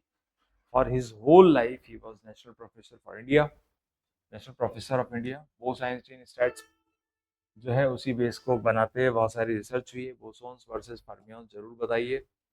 ठीक है, क्या क्या कौन कौन से क्या रीजन है, like integer, half integer. Integer हो गया आपका बोसोन, और हाफ इंटीजर स्पिन होते हैं जो अपने फर्मियंस के। पॉली एक्सक्लूजन जरूर बता दो। फोटॉन्स जो मोस्ट अबेंडेंट पार्टिकल्स हैं विच में carry the information and the transmit. ठीक है, ग्लूऑन्स ऐसे फोर्सेस हैं जो कि रिस्पॉन्सिबल होते हैं existence of some particles like proton, like neutron। ठीक है, हिग्स बोसोन जो मास का लिए है, गॉड पार्टिकल। फिर सर्न का LHC-12 वाला बता दीजिए। ठीक है, बीईसी जो बनाया गया 1995 में, उसको बता दीजिए। ठीक है, ये सारा। सो that's all about this thing. Let's see hyperloop. Hyperloop is again एक ऐसी टेक्नोलॉजी जिसकी कल्पना तो की थी किसने, एलन मस्क ने 2013 में। ठीक है, the idea was popularised 2013 when Elon Musk release an open source hyperloop alpha concept paper describing its possible fifth mode of transport after the road, rail, water and the air। अब सोचो, इन सब पर तो हम करते ही हैं ट्रांसपोर्टेशन। तो hyperloop एक तरह से ट्रांसपोर्टेशन का मोड है, मीडियम है। कैसे होता है, क्या है उसमें, क्या रिसर्च हुई है, हम किस लेवल पर हैं, कौन से एजेंसीज इन्वॉल्व हैं इसमें, वो सारी चीजें आपको मेंशन करनी है। तो basically this is a proposed high speed ground transport system. जमीन में सुरंग, स्टील की वेसल्स बनाई गई हैं, और उसमें कुछ पोर्ट्स माने ऐसे डब्बे तेजी से चल रहे हैं जहां पर की रेजिस्टेंस नहीं है, जहां पर मैग्नेटिक लेविटेशन है, मैग्लेव की टेक्नोलॉजी यूज की गई है, और फ्रिक्शन को बहुत रिड्यूस कर दिया गया है। शुरुआती कॉस्ट बहुत ज्यादा है, लेकिन इसका जो रनिंग कॉस्ट है वो कम हो सकता है, कम होगा, ऐसा ऐसा इसकी कंसेप्ट है। तो बेसिकली ये सिस्टम है। ठीक है, तो यही बताएंगे इसकी working principle. Low pressure tube है, ऐसी ट्यूब जो स्टील की ट्यूब बनाई जाएगी ऐसी, जिसके अंदर मान लो ऐसी ट्यूब है बहुत बड़ी सी, ऐसे होलो, और इसके अंदर कोई ऐसे पोर्ट्स रन कर रहे हैं, ऐसे कैसे रन कर रहे हैं, air pump to create near vacuum, ताकि ड्रैग को घटा दें। मैग्नेटिक लेविटेशन से होता है, जो पोर्ट्स हैं इसके ऊपर वो थोड़ा फ्लोट करेंगे हवा में, माने फ्रिक्शन को घटाने के लिए। तो using the magnetic this removing the rolling friction, जो रिमूविंग रोलिंग फ्रिक्शन है उसको घटा देंगे। ठीक है, linear induction and electric propulsion. तो ये जो मोटर होंगे, linear motors along the tube, ये करेंगे accelerate and brake the port electromagnetically. As a result इसमें एनर्जी कम लगेगी। तो इस पर काफ़ी रिसर्च हुई है, इंडिया में इस पे लैब्स बनी हैं, इस पे प्रैक्टिस किया गया है मुंबई पुणे कॉरिडोर पर। ठीक है, इसमें IIT इन्वॉल्व है, और इसमें आईआईटी इन्वॉल्व है, इसके अंदर रेलवे मिनिस्ट्री इन्वॉल्व है भारत की। तो क्या क्या है वो देखेंगे। मीडियम ऑफ ट्रेवल इसका है पोर्ड। पोर्ड का मतलब है inside a low pressure seal tube. आप वो याद करो, वो जो मटर की फली सी होती है ऐसे, है ना, उसके अंदर क्या है, उसके अंदर मटर है, मटर के दाने हैं। तो मान लो ऐसी ट्यूब बन गई, और जैसे मटर के दाने हैं ऐसे ही पॉड्स हो गए बसेस। तो वो एक अंडरग्राउंड ट्यूब है, स्टील की वेसल है, उसके अंदर छोटे छोटे पोर्ट्स बने, वो भाग रहे हैं, रन कर रहे हैं। तो वो लो प्रेशर पर रन कर रहे हैं in a seal tube. Speed potential बहुत हाई है, अप्रोक्सीमेटली 1200 किलोमीटर पर आवर से भी ज्यादा तेज। Aimed well above the speed. Friction और ड्रैग को घटाया गया इसमें। एनर्जी सोर्स, इसमें जो है एनर्जी सोर्स जो है सोलर पावर्ड यूज किया जाएगा एंड इलेक्ट्रिक, ये दो चीजों से ये है। तो एनर्जी के सोर्स भी बहुत बढ़िया है इसमें, कम एमिशन को घटाएंगे वगैरह। वेदर एक्सपोजर के बारे में बताएं तो enclose tube largely shield from weather, weather से तो बिल्कुल बचा हुआ है। एडवांटेजेस ये हो सकते हैं कि हाई स्पीड है, एनर्जी बहुत कम कंज्यूम कर रही है, direct emissions of low direct emissions हैं रिन्यूएबल के। तो इनडायरेक्टली जो रनिंग है वो नहीं एमिशन कर रहा है। हाँ, manufacturing of the different kind of objects there are use, वो जो दूसरी दूसरी इंडस्ट्री में कैसे बन के आए वहाँ कुछ हो सकता है। चलिए, point two point on demand ports हैं। तो इंडिया एंगल इसका यह है कि यहाँ पर आईआईटी मद्रास, जैसे मैंने बताया, आविष्कार हाइपरलूप के नाम से जाना जाता है। इसको जरूर मेंशन करो कि यहाँ पे स्टूडेंट टीम है, पूरी की पूरी आईआईटी है जो इस पर काम कर रही है। Has featured in global competitions backed by ministry of railways. Railway test track बनाया गया है, इसको आप बताएंगे, ठीक है। प्रपोज जो कॉरिडोर है वो बताया था मैंने आपको, जैसे मुंबई पुणे, ठीक है, just to cut the travel time. Make in India को भी अलाइन करेगा। वे फॉरवर्ड ये है कि प्रूव टेक्नोलॉजी करनी है, स्केल करना है, स्केल अप करना है, short test track to bigger comparatively, बहुत ज़्यादा, और ऐसे ट्रैक ट्रैक जो सेफ हो, रिलायबल हो, डिस्टेंस ज़्यादा से ज़्यादा डिस्टेंस को हम कवर भी कर सकें। कॉस्ट एंड वायबिलिटी बहुत ज़्यादा है। यहाँ पर एक चीज़ और जानेंगे, एक तो होता है पब्लिक, किसी व्यक्ति का निजी उपक्रम या सिस्टम या प्रोजेक्ट, जहाँ पर फिनेंसेस को काफ़ी प्रायोरिटी दी जाती है, लेकिन जहाँ पर पब्लिक इंटरेस्ट में चीज़ें बनाई जाती हैं वहाँ पर फाइनेंस को थोड़ा सा सेकेंडरी रखा जाता है, ये वाली बात है। तो ये इसको भी आपको जानना है, कभी जरूरत पड़े तो बताएं। सेफ्टी स्टैंडर्ड है, इंटीग्रेशन है, ठीक है, अलग का, जैसे रेल, मेट्रो, एयरपोर्ट्स, सबका। प्रीवियस ईयर क्वेश्चंस, यहाँ पर कोई क्वेश्चन अभी हाइपरलूप पर सीधा नहीं है, हाइपरलूप पर सवाल प्रीलिम्स में पूछे गए। हाइपरलूप अभी थोड़ा सा प्रिलिमिनरी इनिशिएटिव स्टेज पर, बट यस अब आ गया है वक्त कि इसके ऊपर क्वेश्चंस दिखेंगे, बनेंगे, ठीक है। That's all. तो ये देखो कि जो हाइपरलूप अल्फा 13 है, ये एलन मस्क का एक प्रोजेक्ट था। हाइपरलूप जो हो गए, कैसे हो गए कि स्टील वेसल में कुछ पॉड्स रन कर रहे हैं, नियर वैक्यूम ट्यूब है, इसमें magnetic levitation, linear induction motor काम करती है, एरोडायनामिक्स ड्रैग है, ड्रैग घटाया गया है, फिफ्थ मोड ऑफ ट्रांसपोर्ट है, ठीक है। आईआईटी मद्रास आविष्कार इसमें काम करते हैं, इंडियन रेलवे, ये दोनों लोग काम कर रहे हैं। कॉरिडोर अपना ये हो गया। कैपिटल कॉस्ट काफ़ी ज़्यादा है। वैक्यूम मेंटेनेंस एंड सेफ्टी एक इशू है। यही चैलेंजेस हैं छोटे छोटे, जिनको कि एक्सपेरिमेंटेशन से हम दूर कर रहे हैं। Clinical trials in India, CTRI। तो देखो, India is a populous state and country. तो नाउ क्वेश्चन इज कि भाई, जो हमारा पॉपुलेशन ज़्यादा है और हमारे पास जेनेटिक मटेरियल भी लोगों का बहुत ज़्यादा है, different kind of genetic material लोगों के पास है, तो ये हमें पता लगता है जीनोम इंडिया प्रोजेक्ट से। अब क्वेश्चन ये हुआ कि CTRI हो, ये जो है अपना क्लिनिकल ट्रायल इंडिया, ये होता क्या है। इसका जो CTRI मैं बोल रहा हूँ वो रजिस्ट्रेशन इंडिया है, ठीक है। तो क्लिनिकल ट्रायल्स एक सिस्टमैटिक स्टडी है ऑन ह्यूमन पार्टिसिपेंट्स। इसमें ह्यूमन पार्टिसिपेंट्स जो कि सब्जेक्ट्स के रूप में उपयोग किए जाते हैं, सब्जेक्ट्स का मतलब है पेशेंट्स, ठीक है,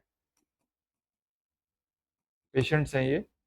इवेल्युएट करते हैं safety, efficacy, pharmacological effects of a new drug.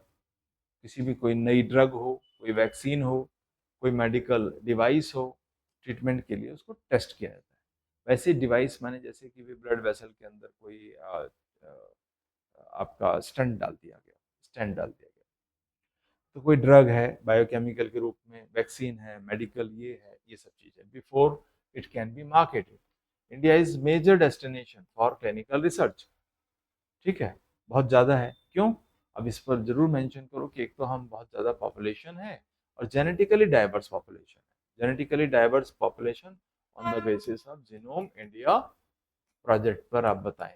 ठीक है, तो अप्रोक्सीमेटली 10,000 9,970 कुछ सैम्पलिंग की गई। आप बता दो अप्रोक्सीमेटली 10,000 जीनोम इंडिया प्रोजेक्ट पर जो सैम्पलिंग की गई है उसके बेसिस पर ये है। हाई डिजीज बर्डन है, ट्रेन डॉक्टर्स और ये सारा। तो क्लिनिकल ट्रायल्स काफ़ी प्रोमिनेंट हो जाता है इन पब्लिक।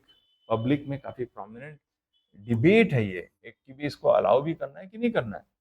भाई हम हमारी जनता के ऊपर कितना अलाउ करें। एक बात ये भी है कि भी मेडिकल ग्राउंड्स, पॉपुलस कंट्री भी हैं हम, बहुत सारे मेडिकल रिसर्च सेंटर्स भी हैं, बहुत सारे जो मैन्युफैक्चरिंग यूनिट्स भी हैं इन सब चीज़ों को लेकर के। तो डिबेट है ये, this is clinical trial became the prominent debate after reports. अब कुछ रिपोर्ट्स हुई हैं अनएथिकल ट्रायल्स की, कि जहाँ पर ये जो क्लिनिकल ट्रायल्स हैं अनएथिकल हुई है, बहुत ज़्यादा लॉस हुआ है, फैमिलीज को डेथ हुई हैं, इनएडिक्वेट कंपनसेशंस मिल दिए गए कंपनी के द्वारा। अब गरीब लोग होते हैं चुपचाप चले जाते हैं, या तो उनको पता नहीं है कि भी उनके ऊपर प्रैक्टिस की जा रही है, या वो अपने लाइफ की कीमत नहीं मानते कंसेंट के रूप में। तो let the supreme court to intervene in 13 के अंदर ये बात आई। उसके बाद से ये विषय गहरा हो गया।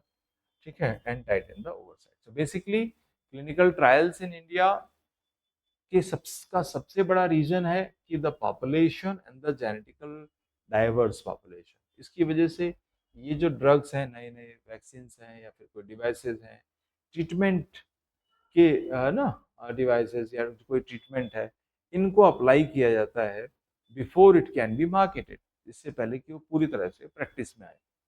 ठीक है, तो वास्तव में हम इवेलुएट करना चाह रहे हैं कि वो ड्रग्स सही मायने में सेफ हैं कि नहीं है, वो सही मायने में उनकी एफिकेसी कैसी है, वो वर्क कर रही है ठीक से कि नहीं कर रही हैं, या उसका बॉडी पर इफेक्ट क्या है, उसका थेरेपेटिकल क्या इफेक्ट है, फार्माकोलॉजिकल क्या इफेक्ट है, ऐसी सब चीज़ों को समझा जाता है इसके माध्यम से। रेगुलेटरी फ्रेमवर्क हुआ new drug and clinical trials rules. ठीक है, एक तो 2019 रूल को मेंशन करें। यहाँ पर दो चीजें जानना जरूरी है, एक तो रूल्स 19 और दूसरा जो ये एक्ट है कौन सा, ड्रग एंड कॉस्मेटिक एक्ट, ये दोनों को जरूर मेंशन करें क्लिनिकल ट्रायल ऑफ इंडिया। तो see new drug and clinical trials rules 19 the current government regime, जो ये है current government regime on clinical trials पर, इस पर बात चल रही है। ठीक है, फिर आप आ जाएं कि notified under the this act. अब कंसोलिडेट करेगा, स्ट्रीमलाइन करेगा ट्रायल अप्रूवल, एथिक्स, कंपनसेशन, इन सब चीज़ों को। तो देखिए आपका बीइंग ऑफिसर्स, गवर्नमेंट का being like responsible regulatory agency, system, कानून, लेजिस्लेशन, तो ये सारा का सारा गवर्नमेंट का काम है। तो हम क्या कर सकते हैं कि भाई हम कानून बना सकते हैं, हम उस पर अवेयरनेस डेवलप कर सकते हैं, हम ऑर्गेनाइज जो इंस्टीट्यूशंस हैं डिफरेंट जो रिसर्च प्रोग्राम को कर रही हैं, हम उनको फोर्स कर सकते हैं कि नहीं आप रजिस्टर करोगे। वो रजिस्टर जो है कहीं ना कहीं जो हमारा आयुष्मान भारत है उस पर रिफ्लेक्ट भी करना चाहिए, उसके डेटा पर रिफ्लेक्ट भी करना चाहिए। कौन से ड्रग दिए जा रहे हैं, क्या प्रैक्टिस हो रही है, उनको क्या बेनिफिट हुआ, नहीं हुआ, लॉस हुआ, अगर कोई नुकसान हो गया तो उसकी कंपनसेशन वो कंपनीज दें। साथ ही साथ में अगर कोई डेथ हुई है तो उसकी रिपोर्ट दें, ताकि हम अकॉर्डिंगली पॉलिसी जो हमारी है नेशनल हेल्थ पॉलिसी, या जो 17 का जो मतलब जो 17 वाली रिजीम है उसको हम मैच्योर कर पाए और ज़्यादा। तो इसमें एक रूल भी बना है clinical drug and clinical trials rule this and notified under that drug cosmetic act, consolidate करेगा ये सब चीज़ों को। अब यहाँ पर जो स्टैंडर्ड, जो ड्रग स्टैंडर्ड कंट्रोल ऑर्गेनाइजेशन है, central drug standard control organisation है, या फिर drug controller general of India DC, drug controller general of India DCGI is the national regulator and approval trials on the new drugs। अब देखो ethical principal क्या है यहाँ पर, इनफॉर्म्ड कंसेंट। सबसे पहली बात एथिकल प्रिंसिपल कि किसी भी व्यक्ति को बताना जरूरी है कि उनकी खुद की इच्छा है कि वो ट्राई कराना चाह रहे हैं। डॉक्यूमेंट अग्रीमेंट होना चाहिए after the full disclosure of the risk, तभी प्रैक्टिस होगी। मतलब agencies have to inform the subject consent, beneficence and non maleficence. ठीक है, ये मैक्सिमाइज करना है बेनिफिट को, मिनिमाइज करना हार्म टू द पार्टिसिपेंट। इनको बेनिफिट हो ठीक है, और मिनिमाइज करना है हार्म, इस बात का इंश्योरेंस करें। इन केस ऑफ कोई इशू हो जाता है तो कंपनसेशन भी बने। जस्टिस, बिल्कुल उनको न्याय मिले, फेयर सिलेक्शन हो, ऐसे नहीं कि not know undue burden.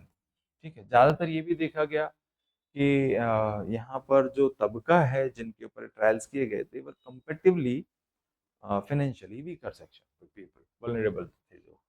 Confidentiality, they have to develop, compensation on injury have to be given. ठीक है, ये हो गया। Phases of clinical trials set किए गए कि भाई ये जो फेजेस है डिफरेंट है ना, तो इनको बताना धीरे धीरे करके।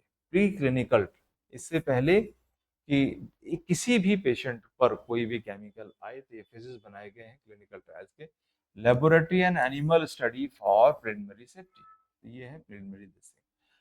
फिर ये है फेज 1 में small group of healthy volunteers, safety and doses दिए जाने चाहिए, छोटे ग्रुप, छोटे ग्रुप, ताकि वो रिकॉर्ड बन जाए कि वास्तव में उस दवा ने या उस डिवाइस ने क्या किया। फिर फेज 2 में इसी ये जो ग्रुप्स हैं इसको थोड़ा बढ़ाना है, लार्जर पेशेंट ग्रुप। यहाँ पर ग्रुप ऑफ हेल्दी वॉलंटियर्स है, यहाँ पर पेशेंट ग्रुप है, तो दोनों में ये फर्क है। एफिकेसी एंड फर्दर सेफ्टी दिया जाए। फिर फेज 3 में आप बताएं कि भी लार्ज मल्टी सेंटर ट्रायल्स हैं, बहुत सारे ट्रायल्स होंगे फेज 3 में, बहुत सारे सेंटर, ताकि दूर दराज में इस पे काम किया सके। कंफर्म करेंगे इफेक्ट वर्सेस स्टैंडर्ड केयर। और फेज 4 में फिर इसको पोस्ट मार्केटिंग सर्वेलेंस करेंगे। मार्केटिंग हो रही है तो उसके बाद में उस पर सर्वेलेंस किया जाएगा for rare but long term effect. ठीक है, सो ये सारी चीजें एज पर दिस रेगुलेशन 19 जो है वो किया गया है, new drug and clinical trials, या फिर ये जो हमारा कॉस्मेटिक वाला है इस पर। ठीक है, ये है नया। इश्यूज एंड रिफॉर्म्स क्या है?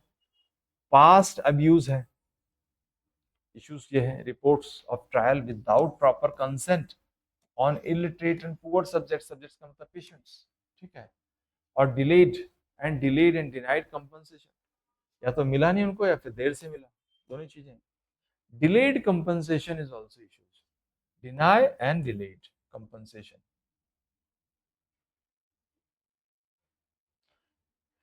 ठीक है, चलो।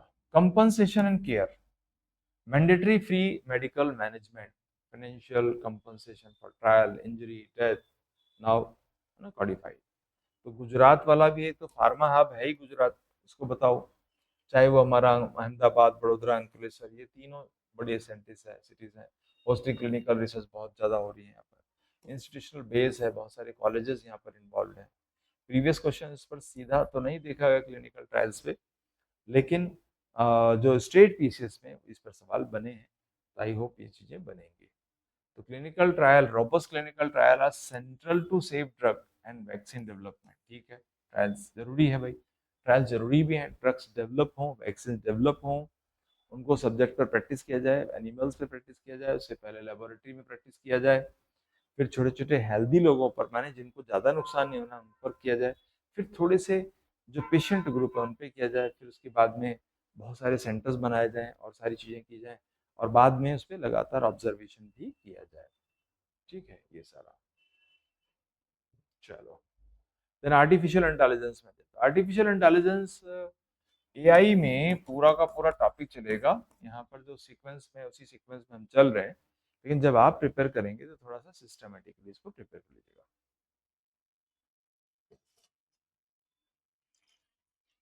थोड़ा सा पानी पी लें।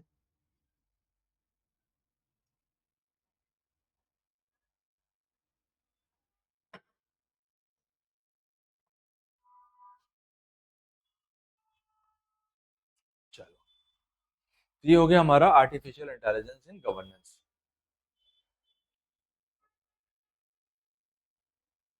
तो देखो, आर्टिफिशियल इंटेलिजेंस, हम ये तो सुन ही रहे हैं कि आर्टिफिशियल इंटेलिजेंस डेवलप हो रहा है। एक तरह से ये भी एक फेज, ग्रोथ फेज है, जहां पर कि बहुत सारा डेटा लिया जाता है और ऑथेंटिक डेटा, और एआई कोशा उससे डेवलप किया जाता है। डेवलप करने के बाद में उन डेटा को, अब हम उन डेटा के बेसिस पे कुछ फैक्ट्स, रिजल्ट्स देखते हैं, उनके बेसिस पर पैटर्न्स कुछ बनाए जाते हैं, एल्गोरिदम सेट किए जाते हैं, फिर हम इंटेलिजेंस में उसको यूटिलाइज करते हैं। तो कैसे कैसे क्या क्या हो रहा है वो हम बात करें। फिलहाल हम बात करें गवर्नेंस में। गवर्नेंस को बढ़ाना है एंड जो इन्वॉल्वमेंट ऑफ गवर्नमेंट है वो घटाना है। तो इसके लिए जरूरी है, गवर्नमेंट का मतलब the man activity.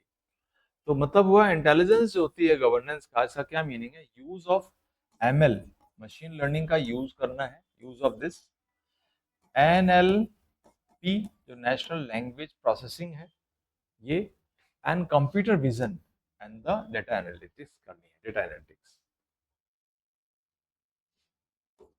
Data analytics हो गया। ऐसा करके क्या फायदा होगा? इंप्रूव करेंगे हम पब्लिक एडमिनिस्ट्रेशन, जो लोक शासन है उसको हम इंप्रूव करना चाहते हैं। Service delivery, policy making, decision support, और एआई में हम लगभग फोर्थ फिफ्थ लेवल पर काम कर रहे हैं। काफ़ी ज़्यादा हमें काम करने की ज़रूरत है। खुशी की बात यह है कि हमारे पास इंफ्रास्ट्रक्चर डेवलप, रिसर्च भी है, प्लस हमारे पास मैन पावर भी है, और प्लस हमारे पास एनर्जी भी है। पर गैप ये है कि अभी भी हम फाइनेंशियली उतने मजबूत नहीं है। स्ट्रक्चर, कई सारी इंफ्रास्ट्रक्चर डेवलप होना बाकी है। तो कई सारी बातें हैं जो हम चर्चा करते हैं एक एक करके एआई पर। अब मैं थोड़ा सा बोलना भी चाह रहा हूँ, eight the same time time भी सेव करना चाह रहा हूँ आपका अपना। तो let's focus on this thing. AI can process, क्या कर सकता है? प्रोसेस कर सकता है वास्ट एडमिनिस्ट्रेटिव डेटा। जो एडमिनिस्ट्रेटिव डेटा को बहुत तेजी से प्रोसेस करेगा टू टारगेट, उससे क्या टारगेट होगा? वेलफेयर, उससे टारगेट हो जाएगा हमारा वेलफेयर, है ना। डिटेक्ट फ्रॉड, डिटेक्ट कर लेगा, प्रेडिक्ट डिमांड कर लेगा for public service, and automate कर देगा रूटीन टास्क को। जो रूटीन टास्क है जहां जहां भी सरकार में, उनको तो हम ऑटोमेट कर ही सकते हैं। Advance the global maximum governance and minimum government, ये वाला पॉइंट एक हो गया। Maximum governance and minimum government का यूज करना, इसके थ्रू कैसे? तो इसमें इन्वॉल्व है NITI Aayog. NITI Aayog strategy for AI intelligence 2018, ठीक है, branded India's approach for AI for all. तो गवर्नमेंट क्या कर, गवर्नेंस एप्लीकेशंस जो है वो रेंज फ्रॉम, अब चाहे कोई मान लीजिए ग्रीवेंस रिड्रेस करना है चैटबॉट, चैटबॉट्स के थ्रू, यानी जो प्रॉब्लम्स हैं उनका निपटान चैटबॉट्स के थ्रू ग्रीवेंस रिड्रेस हो रहा है, यानी शिकायतें। Facial recognition to predictive analysis, कि भाई फेशियल रिकॉग्निशन किया जा रहा है प्रेडिक्टिव एनालिसिस के लिए, ताकि हम प्रेडिक्ट कर पाए एनालिटिक्स, ठीक है, उसको रिकॉग्नाइज कर पाए, ताकि जो पुलिसिंग है वो कर पाए अच्छे से, कि भाई क्राइम में कौन लोग हो सकते हैं, किस टाइप के लोग हो सकते हैं, एग्रीकल्चर हेल्थ में क्या क्या हो सकता है, translation tools and bridge India's linguistic diversity. अब इंडिया की सबसे बड़ा चैलेंज ये है कि we are very populous, population बहुत ज़्यादा है, और लैंग्वेज भी हमारी जो बोली जाती है वो भी बहुत ज़्यादा है। रीजनल जो एक अप्रोचेस हैं वो डिफरेंट हैं, उनके अनुभव वो भी डिफरेंट है। तो हम चाहते ये हैं कि भाई ये जो लिंग्विस्टिक डाइवर्सिटी है, इसको केयर करने के लिए जो हम एलएलएम्स हैं, लार्ज लैंग्वेज मॉडल्स, उनमें उसमें उसको हम सभी की सभी 22 जो हमारी शेड्यूल्ड लैंग्वेजेस हैं, जो भी हमारी शेड्यूल्ड लैंग्वेजेस हैं, उनमें इसका जो है एआई कोश बने, वो बने सभी भाषा में, ताकि उसका बेनिफिट सारी पॉपुलेशन को हो, किसी भी लैंग्वेज बोलने या समझने वाले को हो, किस हर रीजन में अप्लाई कर जाए, ऐसा तो शासन तब दुरुस्त होगा। अब एप्लीकेशंस इन गवर्नेंस में बात करेंगे तो इसमें क्या है कि भाई एक तो हो गया welfare and direct benefit transfer, DBT जो होता है, थ्रू डीबीटी, है ना, डायरेक्ट बेनिफिट ट्रांसफर। तो AI and data analytics identify कर लेगी, किसको आइडेंटिफाई कर लेगी? एलिजिबल, ये किसको? Eligible eligible beneficiaries, remove duplicate and ghost entries. अब देखो पिछले 10-12 सालों में जो बेनिफिशियरीज हैं रियल एलिजिबल, उन तक सरकार पहुंच रही है, गवर्नेंस पहुंच रहा है। रिमूव डुप्लीकेशन या जो घोस्ट एंट्रीज थी उनको रिमूव किया गया है, तो फंड्स बचे हैं या फिर सही जगह में गए हैं। एंड टारगेट कर रहे हैं सब्सिडीज मोर एक्यूरेटली थ्रू डीबीटी, कि वास्तव में किसको जरूरत है उसको भेजा गया, उसको भेजा जा रहा है, जिसको बोलेंगे हम वेलफेयर। तो ये पहले चीज ये हो गई कि किस लिए गवर्नेंस, सो दैट जितने भी बेनिफिशियरीज हैं वो एलिजिबल हों, साथ ही साथ में कहीं कोई डुप्लीकेशन ना हो, कोई घोस्ट एंट्रीज ना हो, राइट? जो टारगेट सब्सिडीज हैं या फिर जो बेनिफिट्स हैं वो सही व्यक्ति को सही समय पर मिल जाए। Survive delivery, chatbots and virtual जो असिस्टेंट्स है आंसर सिटीजन क्वेरीज, जितने भी सिटीजन क्वेरीज हैं उनको आंसर कर रहे हैं एंड गाइड कर रहे हैं, access to schemes and grievance portals, right? तो ये सारी बात है। Benefits versus risk, faster evidence based decisions लिए जा सकेंगे इसके थ्रू, अगर हम एआई गवर्नेंस यूज कर रहे हैं, एआई इन गवर्नेंस। तो दूसरा क्या है? Better targeting of welfare, 24/7 citizen service through automation, fraud and leakage detection हो सकता है, लीकेज, ठीक है? जहां जहां भी मैनुअल इन्वॉल्वमेंट है, चीजें वहीं लीक हो रही है, राइट? अब देखो कितनी बड़ी समस्या बन जाती है डिटेक्शन का, लीकेज का। Predictive planning and public service, तो फास्टर एविडेंस में क्या आया, जैसे कि अब इसका रिस्क है फास्टर एविडेंस बेस्ड डिसीजंस में, एल्गोरिदम बायस एंड डिस्क्रिमिनेशन हो सकता है। अब हमें थोड़ा दूसरा हिस्सा भी केयर करना है कि भाई किसी की जाति पे कोई सवाल ना उठ जाए, किसी के भाषा पे कोई सवाल ना उठ जाए, किसी की समझ ना समझ पे सवाल ना उठ जाए। जो भी, अब जब डेटा होगा तो डेटा है, मशीन को तो नहीं पता ना कि भाई देश में हम क्या क्या प्रोविजंस लेकर के बात चलाना चाह रहे हैं चीजों को, मशीनों को तो नहीं पता। मशीन तो भाई एक कॉमन बिहेवियर के साथ बात करेगी, ठीक है? तो मशीन एक कॉमन बिहेवियर के साथ बात करने वाली, तो इसमें क्या होता है, एल्गोरिदम बायस क्रिएट। इस बात को ऐसे सोचो कि भाई मान लो कि कहीं 80 मार्क्स में सिलेक्शन हो रहा है, कहीं पर 60 में सिलेक्शन हो रहा है, तो मशीन तो उसको पढ़ेगी ना, मशीन पढ़ेगी तो कहेगी ये ठीक है, ये थोड़ा सा सोचने की जरूरत है, तो उसी चीज को बायस कर। अब हमें इस जगह पर क्या है, ह्यूमन इन लूप रखना पड़ता है इस तरह की समस्या को देखने के लिए। क्यों? क्योंकि हमें जो डिप्राइव्ड सेक्शन है, जो हमारे डिप्राइव्ड सेक्शन है, दबा कुचला जो क्षेत्र है, वो या जो जिनको बेनिफिट दिया जाना है, उसके लिए कैटेगरी एक मैनुअल वहां पर एडअप करना पड़ेगा, तो ये रिस्क है इसका। तो फास्टर हो सकता है, एविडेंस बेस्ड डिसीजन हो सकते हैं। एविडेंस का मतलब है कि भी चलो भाई सब लोग 80-80 वाले सब ऊपर आ जाओ, फटाफट सिलेक्शन फाइनल हो गया, लेकिन अभी हमें दूसरी प्रैक्टिस भी करनी है। तो एक तो ये बात है। अगली बात आ जाइए,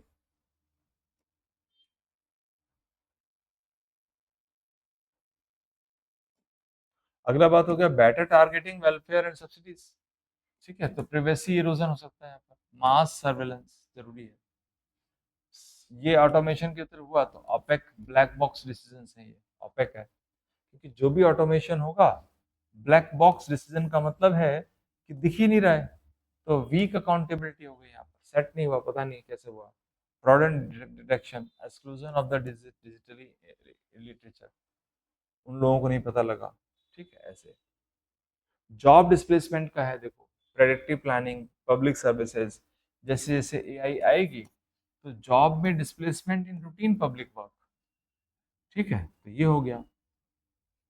चलो, की enablers institutions, NITI Aayog, AI for all studies, responsible AI principle, digital public infrastructure, जैसे अब सोचो सारा Aadhaar, UPI, DigiLocker, India stack data backbone, ठीक है? इंडिया स्टैक डेटा बैकबोन, ये सारा हमारा हुआ डिजिटल पब्लिक इंफ्रास्ट्रक्चर। अब यहाँ पर प्रोटेक्शन भी चाहिए डीपीडीपी एक्ट के थ्रू, कि govern processing the citizen data in AI system, citizen data होता है, ठीक है? तो वो एक्ट ये इनेबलर्स हैं, ये बढ़ाना है, हमें इसको प्रैक्टिस भी करनी है, हमको इसको प्रोटेक्ट भी करना है data. India AI mission builds compute, बहुत ज़्यादा हमें जीपीयूज डेवलप करने हैं, इसके लिए एडअप करने हैं, डेटा सेट्स लेना है, ऑथेंटिक डेटा सेट सेट करना है, फिर एप्लीकेशन कराना है एआई, और उसके बाद फिर हमें पर्सनलाइज ह्यूमन लूप के साथ sectoral departments run AI pilots. अब सोचो रेवेन्यू में, ट्रांसपोर्ट, पुलिसिंग, हेल्थ, यहाँ पर हम क्या कर रहे हैं, सभी जो पायलट प्रोजेक्ट्स हैं वो कहीं ना कहीं चल ही रहे हैं, sectoral department. Ethical governance concern ये है, एक तो बायस एंड फेयरनेस का चक्कर है।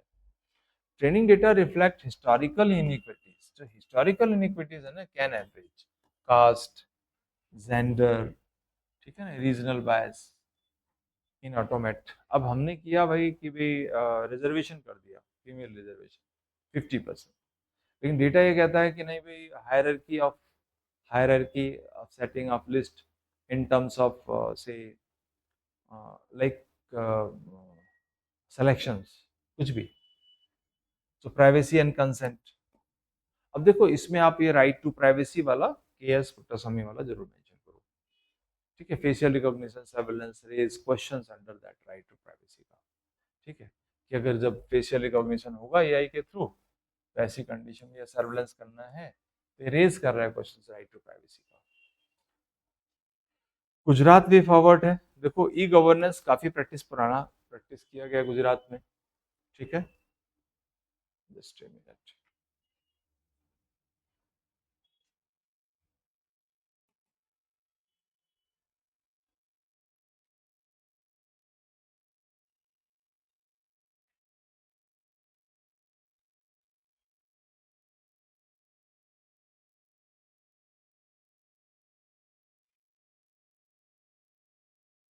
चलो।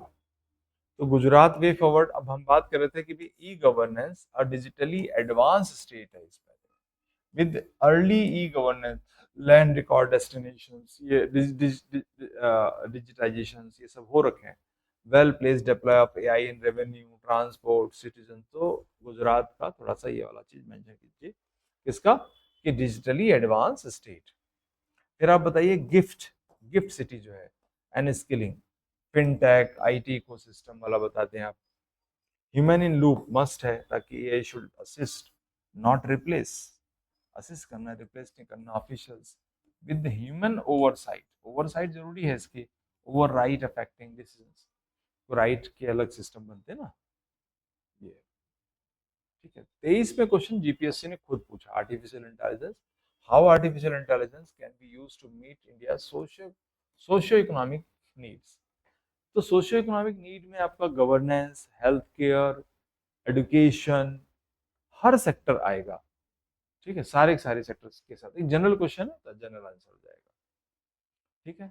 AI for all, NITI Aayog का नेशनल स्ट्रेटजी 18, रिस्पॉन्सिबल एआई, है ना, direct benefit transfer, facial recognition and the biasness, predictive policing, Bhashini, India stack, DPDP act to protect the identity, personal data and all. Puttaswamy's uh, this thing, what do you say, report on facial recognition and the privacy issue. इसके बाद में algorithm biasness, digital divide, ठीक है। Digital divide को ही बताओ कि भाई people who are understanding this thing they can get benefit, people who are not understanding digital things they will not get the benefit. Human in loop क्या है, ताकि maximum governance, human in loop, so that जो rights है ना, जो right of individuals, उसको practice करने के लिए ह्यूमन इन लूप को मस्ट रखना पड़ेगा, बिकॉज मशीन को ये सब नहीं समझ में आता। चलिए, इंडिया एआई मिशन। तो एआई मिशन, देखो इंडिया एआई मिशन में सबसे बड़ी बात ये है कि एआई डेवलपमेंट के लिए इंडिया का क्या क्या आउटले है, क्या उनके प्रोविजंस हैं, स्टेट यूनियन गवर्नमेंट कर क्या रही है और है क्या। तो this mission is basically national programme है, नेशनल प्रोग्राम है, और इसको अप्रूव किया यूनियन गवर्नमेंट 24 में, मार्च 24 में, with outlay of rupees 10,300 crores over 5 years and that continuously can increase. Implement किया इसको इंडिया AI IBD, इसको बोल देते हैं India AI IBD, independent business division under digital India corporation DIC, ठीक है। Ministry of electronics information technology, तो 3 departments हो गए implement by IDP, AIDP, DIC and the METI। फिर गोल क्या है, what is the goal, goal को बताओ, इसको है क्या, ये बता दिया आपने। गोल है कंप्रहेंसिव सॉवरेन एआई इकोसिस्टम, जिससे क्या फायदा होगा, that India can innovate, develop and deploy artificial intelligence, right, responsibly. Then mission से करेगा दिस थिंग, ये बता दो आप। अब इसमें सारी चीजें आएंगी, ML, machine learning, languages, schedule languages, benefit of to all, ऐसा सही बता दो। देन 7 पिलर्स में 2 बहुत इंपॉर्टेंट है, 7 पिलर्स अगर याद रहते हैं तो बताओ, अदरवाइज सम ऑफ दैट आप बता सकते हैं, कंप्यूट कैपेसिटी या जैसे इनोवेशन सेंटर। तो कैसे करेंगे, स्केलेबिलिटी बढ़ाने के लिए हमें कंप्यूट कैपेसिटी बढ़ानी ही बढ़ानी है। We have to have high end GPUs लगातार हम बढ़ाते जा रहे हैं through public private partnership. Innovation centre develop and deploy करने हैं indigenous this model LLM large multi models के थ्रू। ये की फैक्ट्स हैं, मतलब इस पूरे प्रोग्राम के अप्रूव किया यूनियन कैबिनेट ने मार्च 24 में। आउटले है अप्रोक्सीमेटली इतने फंड्स का। मिनिस्ट्री, इसमें जो मिनिस्ट्री है इसमें ये, और वाया कौन कौन से इन्वॉल्व है इसमें, AIIBD and digital India corporation 3। Then come to compute target है इसका, लार्ज पूल ऑफ जीपीयू जितने बढ़ते जाएंगे, कॉमन कंप्यूट फैसिलिटी बढ़ती जाएगी at very low cost, at very low cost per our.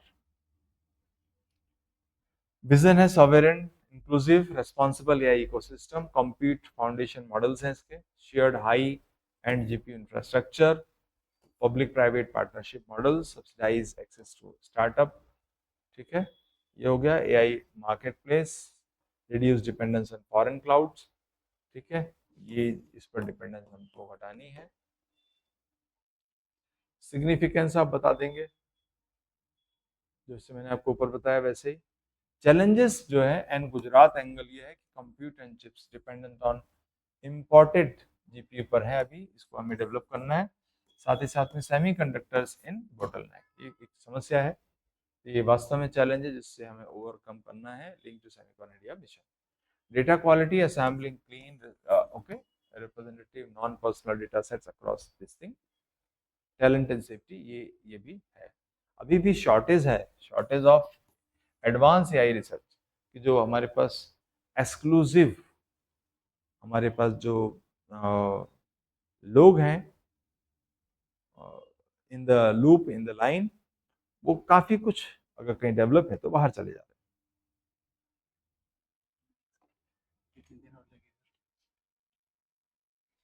15 minute फिर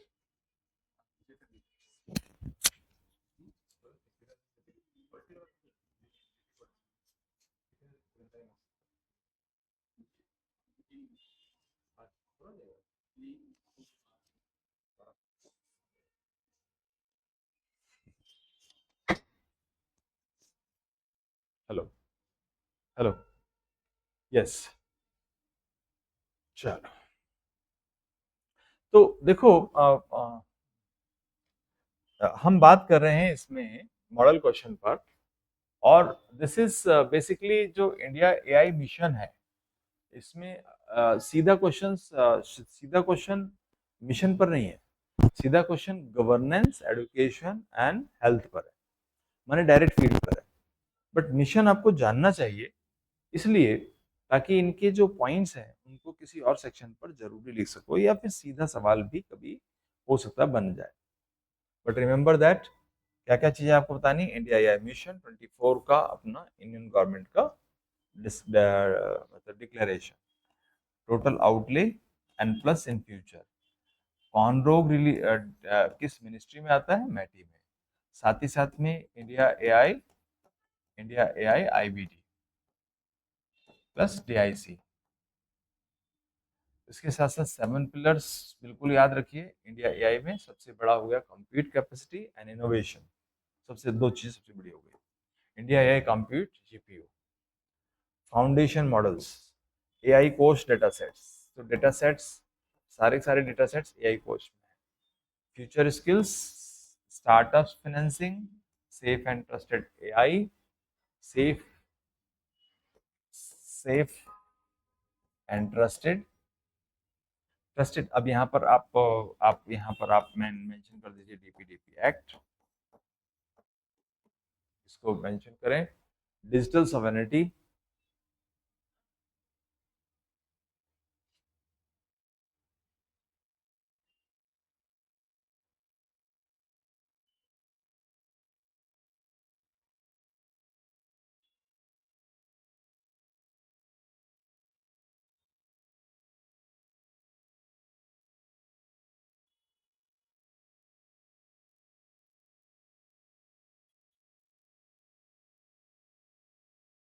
ठीक है।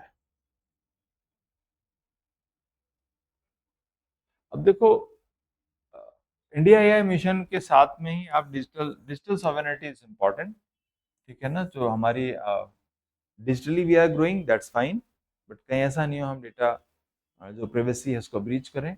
या फिर ग्लोबल जो पोजीशनिंग है एआई का, दिस इज आल्सो इम्पोर्टेंट, इसको आप मेंशन करो, कंपेयर भी करो।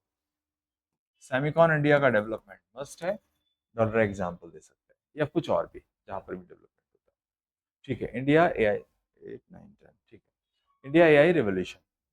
अब जो इंडिया एआई रेवोल्यूशन है वो था मिशन रिवोल्यूशन। रिवोल्यूशन में भी बस एक फैक्ट्स हैं थोड़ी सी, क्वेश्चन बहुत एक्सक्लूसिव यहाँ पर नहीं बनता, बहुत ज्यादा नहीं बनता, मतलब जब था तब का था।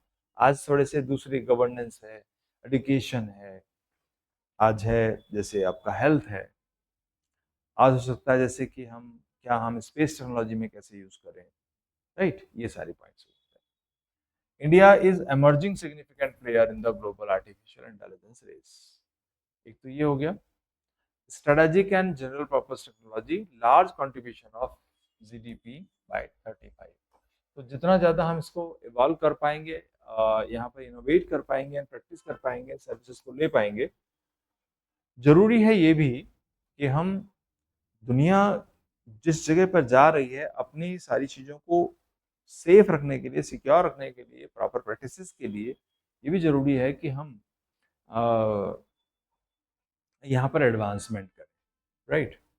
तो ये हो गया। साथ ही साथ में हमको जीडीपी का लार्ज कंट्रीब्यूशन होगा इसमें। India's approach fuses with India stack. अब इंडिया स्टैक में आप अच्छे से बता पाओ, जैसे इंडिया स्टैक में आधार, UPI, digi locker, right.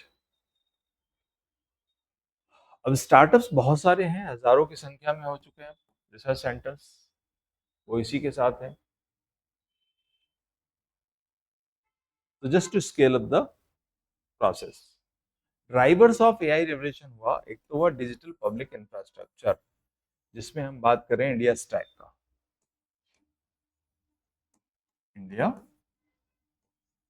Stack, Aadhaar, UPI, DigiLocker, account aggregators, okay, generate this thing. इसके अलावा ये हो गया इसके ड्राइवर्स, आज की तारीख में बहुत ज्यादा हो गया। डेटा, डेटा अबंडेंस, देखो we have billion, more than billion mobile connections and cheap data create, data बहुत ज्यादा सस्ता क्रिएट कर पा रहे हैं, और बहुत सारे हमारे मोबाइल कनेक्शंस हो गए, तो ये हमारा ड्राइवर हो सकता है एआई रेवोल्यूशन का। टैलेंट पूल जो है वो large base of engineers, IT. अब जो टैलेंट पूल है हमारे पास, जिससे टैलेंट पूल की वजह से क्या क्रिएट हो जा रहा है हमारे पास, standard workforce, work force create हो जा रहा है, ठीक है। This is not supporting, just give me few seconds please.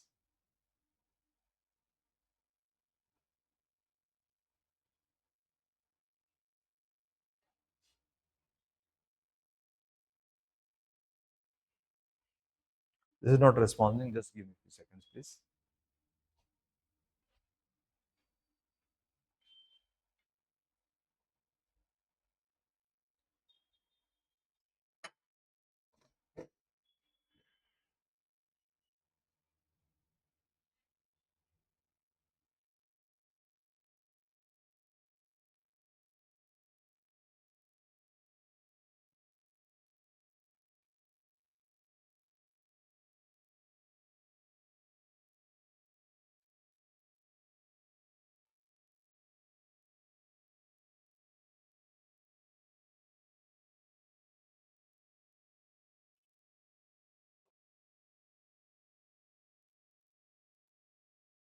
तो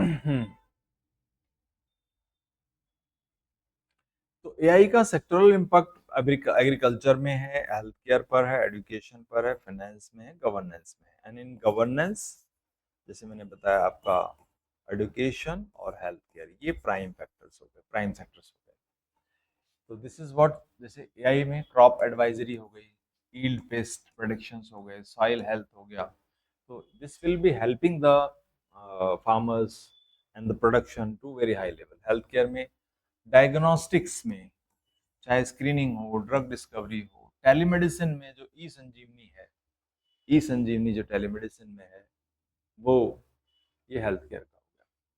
एडुकेशन, पर्सनलाइज्ड लर्निंग जो मॉडल्स हैं या वर्नाकुलर कंटेंट है which will help the individual to learn things better, learning जो स्ट्रेटजीज हैं उनको बेटर करने के लिए। फाइनेंस में है जैसे क्रेडिट स्कोर है, ठीक है, फ्रॉड डिटेक्शन है, फाइनेंस में एल्गोरिदम सर्विसेज है वो। अब हम अगर बात करें गवर्नेंस में तो सर्विस डिलीवरी है, ट्रैफिक है, स्मार्ट सिटीज है, कुछ भी गवर्नेंस का कुछ भी वो आप लिख सकते हो, लिखो। तो एनेबलिंग पॉलिसीज एंड इंस्टीट्यूशंस हैं, India AI mission 24, Niti Aayog strategy, Bhashini, Semicon, DPDP act, DPDP act to protect the personal data and the use in AI system. इसके बाद सेमिकॉन इंडिया जो है वो मस्ट है। अब देखो, अगर हमें जीपीयूज डेवलप करना है तो हार्डवेयर तो डेवलप करना ही है कहीं ना कहीं। Chip incentives to secure and AI hardware based उसको करने के लिए। भाषणी जो है एआई ट्रांसलेशन है, basically translation, okay, to deliver services in Indian languages. तो this is very very important that the Bhashini जो है वो ट्रांसलेशन को कर सके, ताकि जो स्टेक होल्डर्स हैं, बेनिफिशरीज हैं, वो अपनी लैंग्वेज में चीज़ों को समझ सकें। ठीक है, AI for all, this is what this social sector का है। और हमारा जो ये मिशन है, कितना आउटले है to for the compute for development of the compute data and safe AI. So चाहे वो जीपीयू डेवलप करना हो, डेटा कलेक्ट करने हो, कोशा डेवलप करना हो, या सेफ एआई को प्रैक्टिस करना हो, ये चैलेंजेस यही है, computer and hardware, skilling gaps है, एथिक्स बायस है, डिजिटल डिवाइड, ये सब गैप्स है। ठीक है, वे फॉरवर्ड में बात करें तो रेस्पॉन्सिबल एआई, ठीक है, बैलेंस इनोवेशन, तो ये तो कॉमन है सबके लिए, यहाँ पर कुछ ज्यादा कुछ नहीं। सॉवरेन कैपेसिटी हो गई, इंक्लूसिव डेवलपमेंट हो गया, आपका गुजरात रोल हो गया, सेमीकंडक्टर प्लांट। अब देखो, गुजरात रोल वाले को जरूर बताओ, ये वाला semiconductor plants at Dholera and सना Sanand, GIFT city, fintech, financial technology and industrial base position to state the contribute to compute chips AI applications or also the state to contribute to compute chips and AI applications। तो गुजरात में ये सारी चीज़ें काफ़ी ज़्यादा हैं, तो आप इसको गुजरात का रोल में, स्पेशली धौलेरा जो सेमीकंडक्टर प्लांट और ये सब चीज़ें हैं उनको आप जरूर बताएं। ये क्वेश्चन लगातार पूछा गया 23 में, 19 में, ठीक है, चॉइस में होता है, क्योंकि यहाँ पर गुजरात काफी इंपॉर्टेंट है, तो इसको आप जरूर बात करें। एक क्वेश्चन और बन जाता है इसी के साथ कि सेमीकंडक्टर्स इन इंडिया, ठीक है, इस एआई से ही जुड़ा हुआ, बट सेमीकंडक्टर मतलब इससे जुड़ा हुआ हार्डवेयर के साथ सेमीकंडक्टर इन इंडिया को अलग से तैयार कर लेंगे। सो AI revolution, digital public infrastructure, India stack, India mission, NITI Aayog, AI for all, language translation, Semicon India development, DPDP Act to protect the personal data, and उसके बाद में आ गया फाउंडेशन मॉडल्स हो गया, एल्गोरिथम बायस, साथ में ह्यूमन इन लूप कर दें, ठीक है, डोलरा सेमीकंडक्टर डेवलपमेंट के लिए जो मैन्युफैक्चर और सब, ठीक है। हेल्थ केयर पर क्वेश्चन है सीधा, यहाँ पर सीधा क्वेश्चन है, तो इस पर थोड़ा सा और तैयारी कर लो। जैसे कि इंटेलिजेंस इन हेल्थ केयर है क्या चीज। बेसिकली अगर हेल्थ केयर में हम एमएल अप्लाई कर रहे हैं, मशीन लर्निंग, तो डीप डीप लर्निंग करके और डिटेक्ट कर सकता है, सजेशंस बड़े कर सकता है। कंप्यूटर विजन हो गया और आपका डेटा एनालिटिक्स हो गई। इसके अलावा आपके एनएलपीज हो गए। इससे क्या होगा, डायग्नोज कर पाएंगे, ट्रीटमेंट कर पाएंगे, ड्रग डिस्कवरी फास्ट कर पाएंगे, hospital management and public health जो ऑटोमेटेड जो ऑटोमेटिव वर्क है या टास्क हैं उनको फास्ट कर पाएंगे, ठीक है। डिप्लॉयमेंट कर पाएंगे कंसर्न डॉक्टर्स का या डिपार्टमेंट्स का जहाँ पर ज़्यादा फोकस की जरूरत है। In India where doctor to population ratio is stretch and access is uneven between the urban and rural area, right? AI can extend the reach of scarce specialist जो है, या फिर एनेबल अर्ली स्क्रीनिंग कर सकेंगे कोई भी अगर diagnosis से रिलेटेड इशू है, support decision making primary level. तो ये जो चीज़ें हैं ये कहीं ना कहीं जब हम एआई हेल्थ केयर में वर्क करेगा तो ये स्पेशलिस्ट है, इनके जो सजेशंस हैं वो हर पूरे स्टेट में, पूरे डिस्ट्रिक्ट में, हर तालुका में, हर गांव तक आराम से परकोलेट कर जाएगा कि इन केस ऑफ रिक्वायरमेंट जो स्पेशलिस्ट की सलाहें हैं वो थ्रू एआई बहुत तेजी से नीचे तक आराम से भेजी जा सकेंगी, ठीक है। स्क्रीनिंग कर सकेंगे early for some severe conditions through diagnose, जहाँ पर ड्रग डिस्कवरी को molecular engineering, required molecular engineering करके वो कर सकते हैं। तो ये हुआ हेल्थ केयर का। इसके बाद आ जाइए आप combined with Ayushman Bharat digital mission, ABDM, ठीक है, जिसके थ्रू जो आयुष्मान भारत आपका डिजिटल डेटा है, ठीक है, उसको भी हम अच्छे से, या रजिस्ट्रेशन है उसको भी हम अच्छे से केयर कर पाएंगे। टेलीमेडिसिन बहुत अच्छे से, टेलीमेडिसिन प्रोपरेट जैसे ई संजीवनी ज़्यादा बेहतर ढंग से काम कर पाएगी। एआई टूल्स इम्प्रूव एफिशिएंसी, काफ़ी कट कॉस्ट होगा क्योंकि डिप्लॉयमेंट घटेंगे, डिप्लॉयमेंट घटा करके और एआई बेस्ड सॉल्यूशंस को हम बढ़ा देंगे। तो ये हो गया take quality care to remote okay population while raising serious what is it questions, data privacy, liability, ठीक है, equity that must be addressed for safe adoption, ठीक है। ये हो गया की एप्लीकेशंस हैं diagnostic and imaging. AI analyse, X ray को एनालाइज करेगा, CT, MRI, retinal scans to detect tuberculosis, cancer, diabetes, retinopathy and other conditions faster on the basis of data available, and उसी के आधार पर पैटर्न एंड द एल्गोरिदम उससे जो है analyse करके और डायग्नोस कर लेगा प्रोसेस को फास्ट, स्क्रीनिंग कर लेगा एट स्केल, ठीक है, screen for oral, breast, cervical cancers, I diseases in camp, अलग अलग कैंप्स में चला करके, प्राइमरी सेंटर्स जो है हमारे, प्राइमरी सेंटर्स बोले तो प्राइमरी हेल्थ सेंटर्स, ठीक है। ड्रग डिस्कवरी कर सकेगा एमएल, स्पीड अप कर पाएंगी आइडेंटिफिकेशन ऑफ ड्रग कैंडिडेट्स, और रिपर्पजिंग कर पाएंगे काफी कुछ पर्सनलाइज कंपैरेटिवली हो जाएगा, ठीक है। तो ये हम बात कर रहे हैं applications of AI in health care, जैसे image, diagnosis of disease, medical image, drug discovery, personalise medicine, clinical trials, outbreak production, हर एरिया में काम करेगा। ये सारे इसके बेनिफिट्स हो गए। Early acute diagnostic, accurate diagnostic, reach to understand rural area, reduce cost, support, personalise treatment. तो एनेबलिंग इकोसिस्टम, कौन सा इकोसिस्टम बड़ा हो रहा है आपका? Ayushman Bharat digital mission. कैसे? हेल्थ आईडीज फास्ट बन पाएंगे, डिजिटल रिकॉर्ड्स हो पाएगा आराम से, एक्सेसिबिलिटी उसकी बढ़ जाएगी। ई संजीवनी के थ्रू टेलीमेडिसिन जो है, नेशनल टेलीमेडिसिन बेस जो है एआई ट्रायल्स का, इन रिमोट एरियाज का बेनिफिट दिला पाएंगे, ठीक है। नीति आयोग एसएमआर जो है उनकी guidelines on ethics and responsible health AI, जो सेंसिटिव हेल्थ डेटा है उसको हम ट्रेन कर सकें, मॉडल को ट्रेन कर सकेंगे। गवर्न सेंसिटिव हेल्थ डेटा बहुत मस्ट है, it should not be revealed, ठीक है। सो इसके प्रोटेक्शन है अपना एक्ट 23 का। एआई एंड स्टार्टअप्स, अब health care health tech startups हैं, इससे क्या होगा कि सर्विसेज बढ़ेंगी, साथ ही साथ में जॉब बढ़ेंगे। ये हो गया हमारा।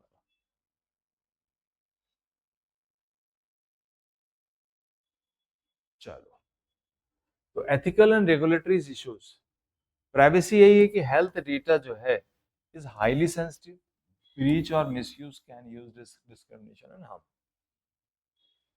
तो दैट्स वाई यहाँ पर डेटा के साथ साथ डेटा कोश के साथ में यहाँ पर ह्यूमन इन लूप मस्ट हो गया। Accountability responsible for AI assisted error between the developer hospital and the doctor is legally unsettled. अभी अकाउंटेबिलिटी बहुत बढ़िया निकला कि भाई डेवलपर की गलती थी कि वो डेटा ब्रीच कर गया, या हॉस्पिटल की गलती है कि उसने गलत ढंग से चीजों को भरा, या जो डॉक्टर इन्वॉल्व है अभी कोई इस पे अनसेटल्ड है लीगली। तो अकाउंटेबिलिटी को एक ये भी एक एथिकल या रेगुलेटरी इशू है।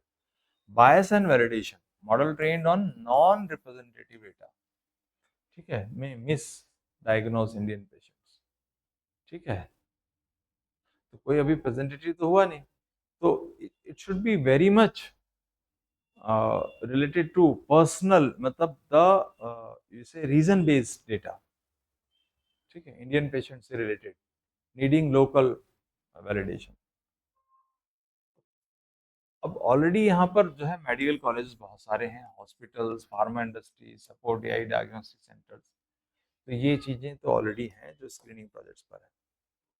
स्क्रीनिंग ड्राइवर्स वर्क कर रहे हैं, रेगुलेशंस नीडेड है, ठीक है। 23 का क्वेश्चन है, बहुत एक्सक्लूसिव है, इसको आप देखेंगे। Introduce concept of artificial intelligence, एक तो क्वेश्चन पूछा गया सीधा एआई। अब जब कॉन्सेप्ट पूछा जाता है आर्टिफिशियल इंटेलिजेंस का, तो ये हमको एक ओपन एंड क्वेश्चन मिल गया।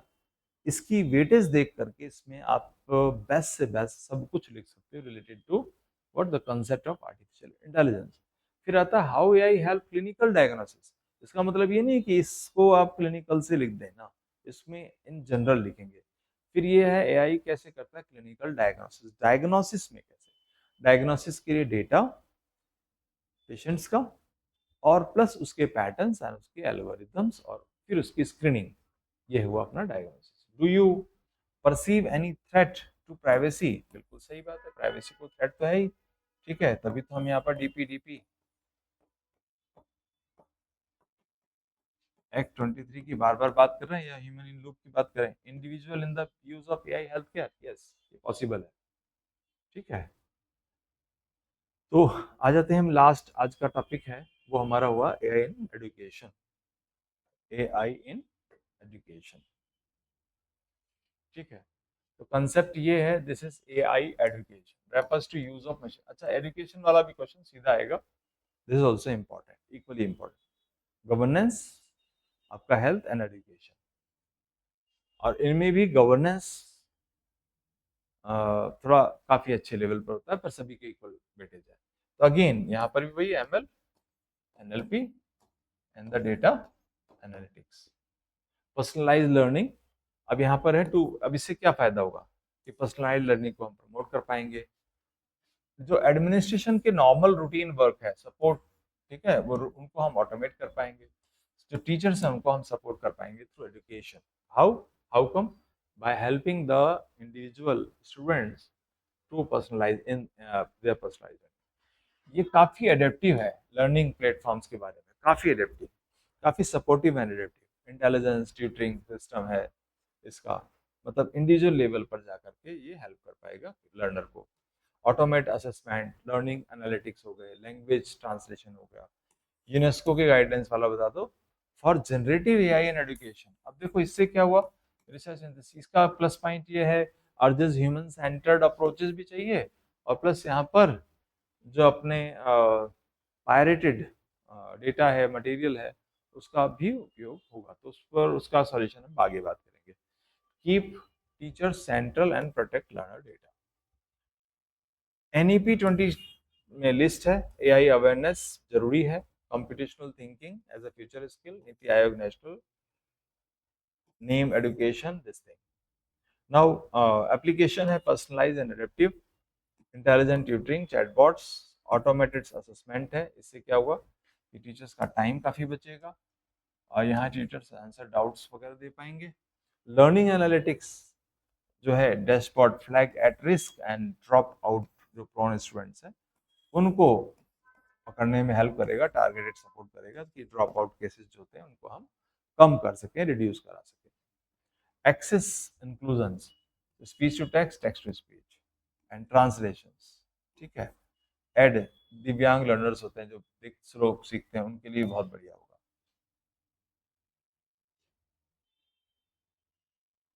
ठीक है।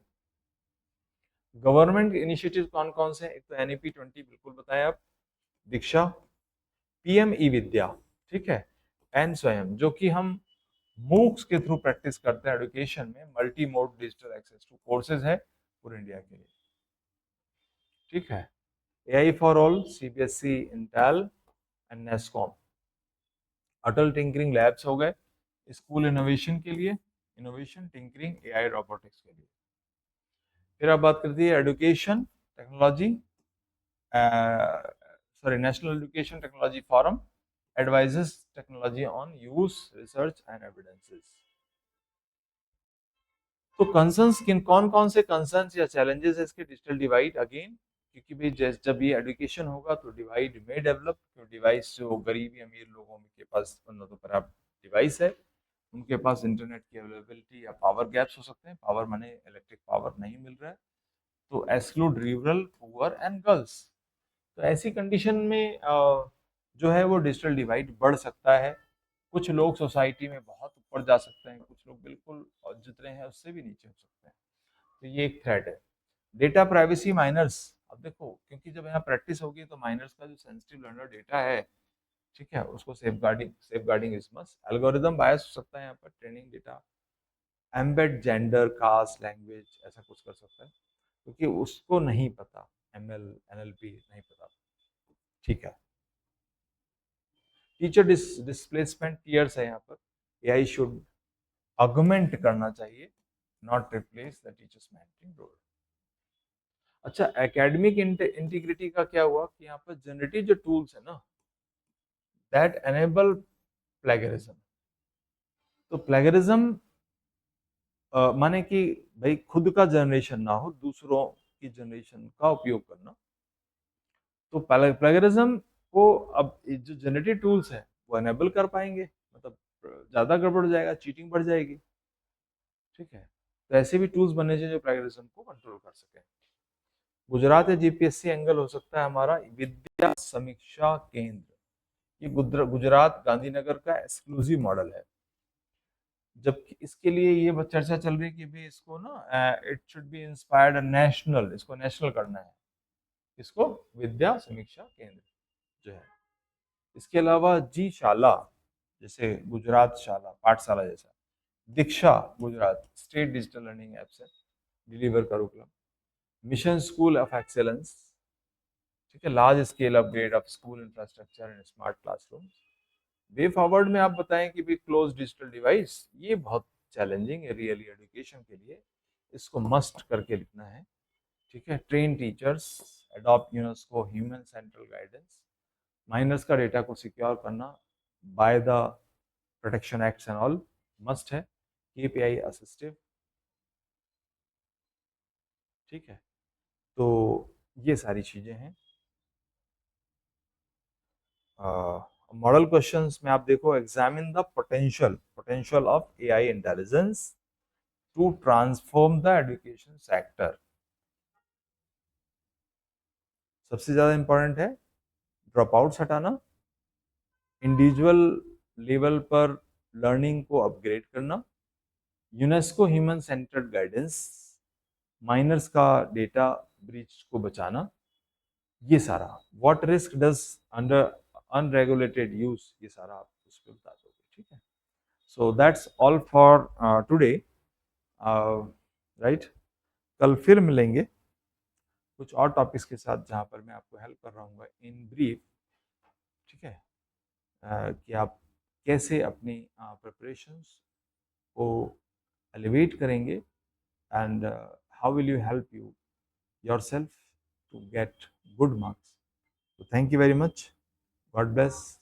Love you.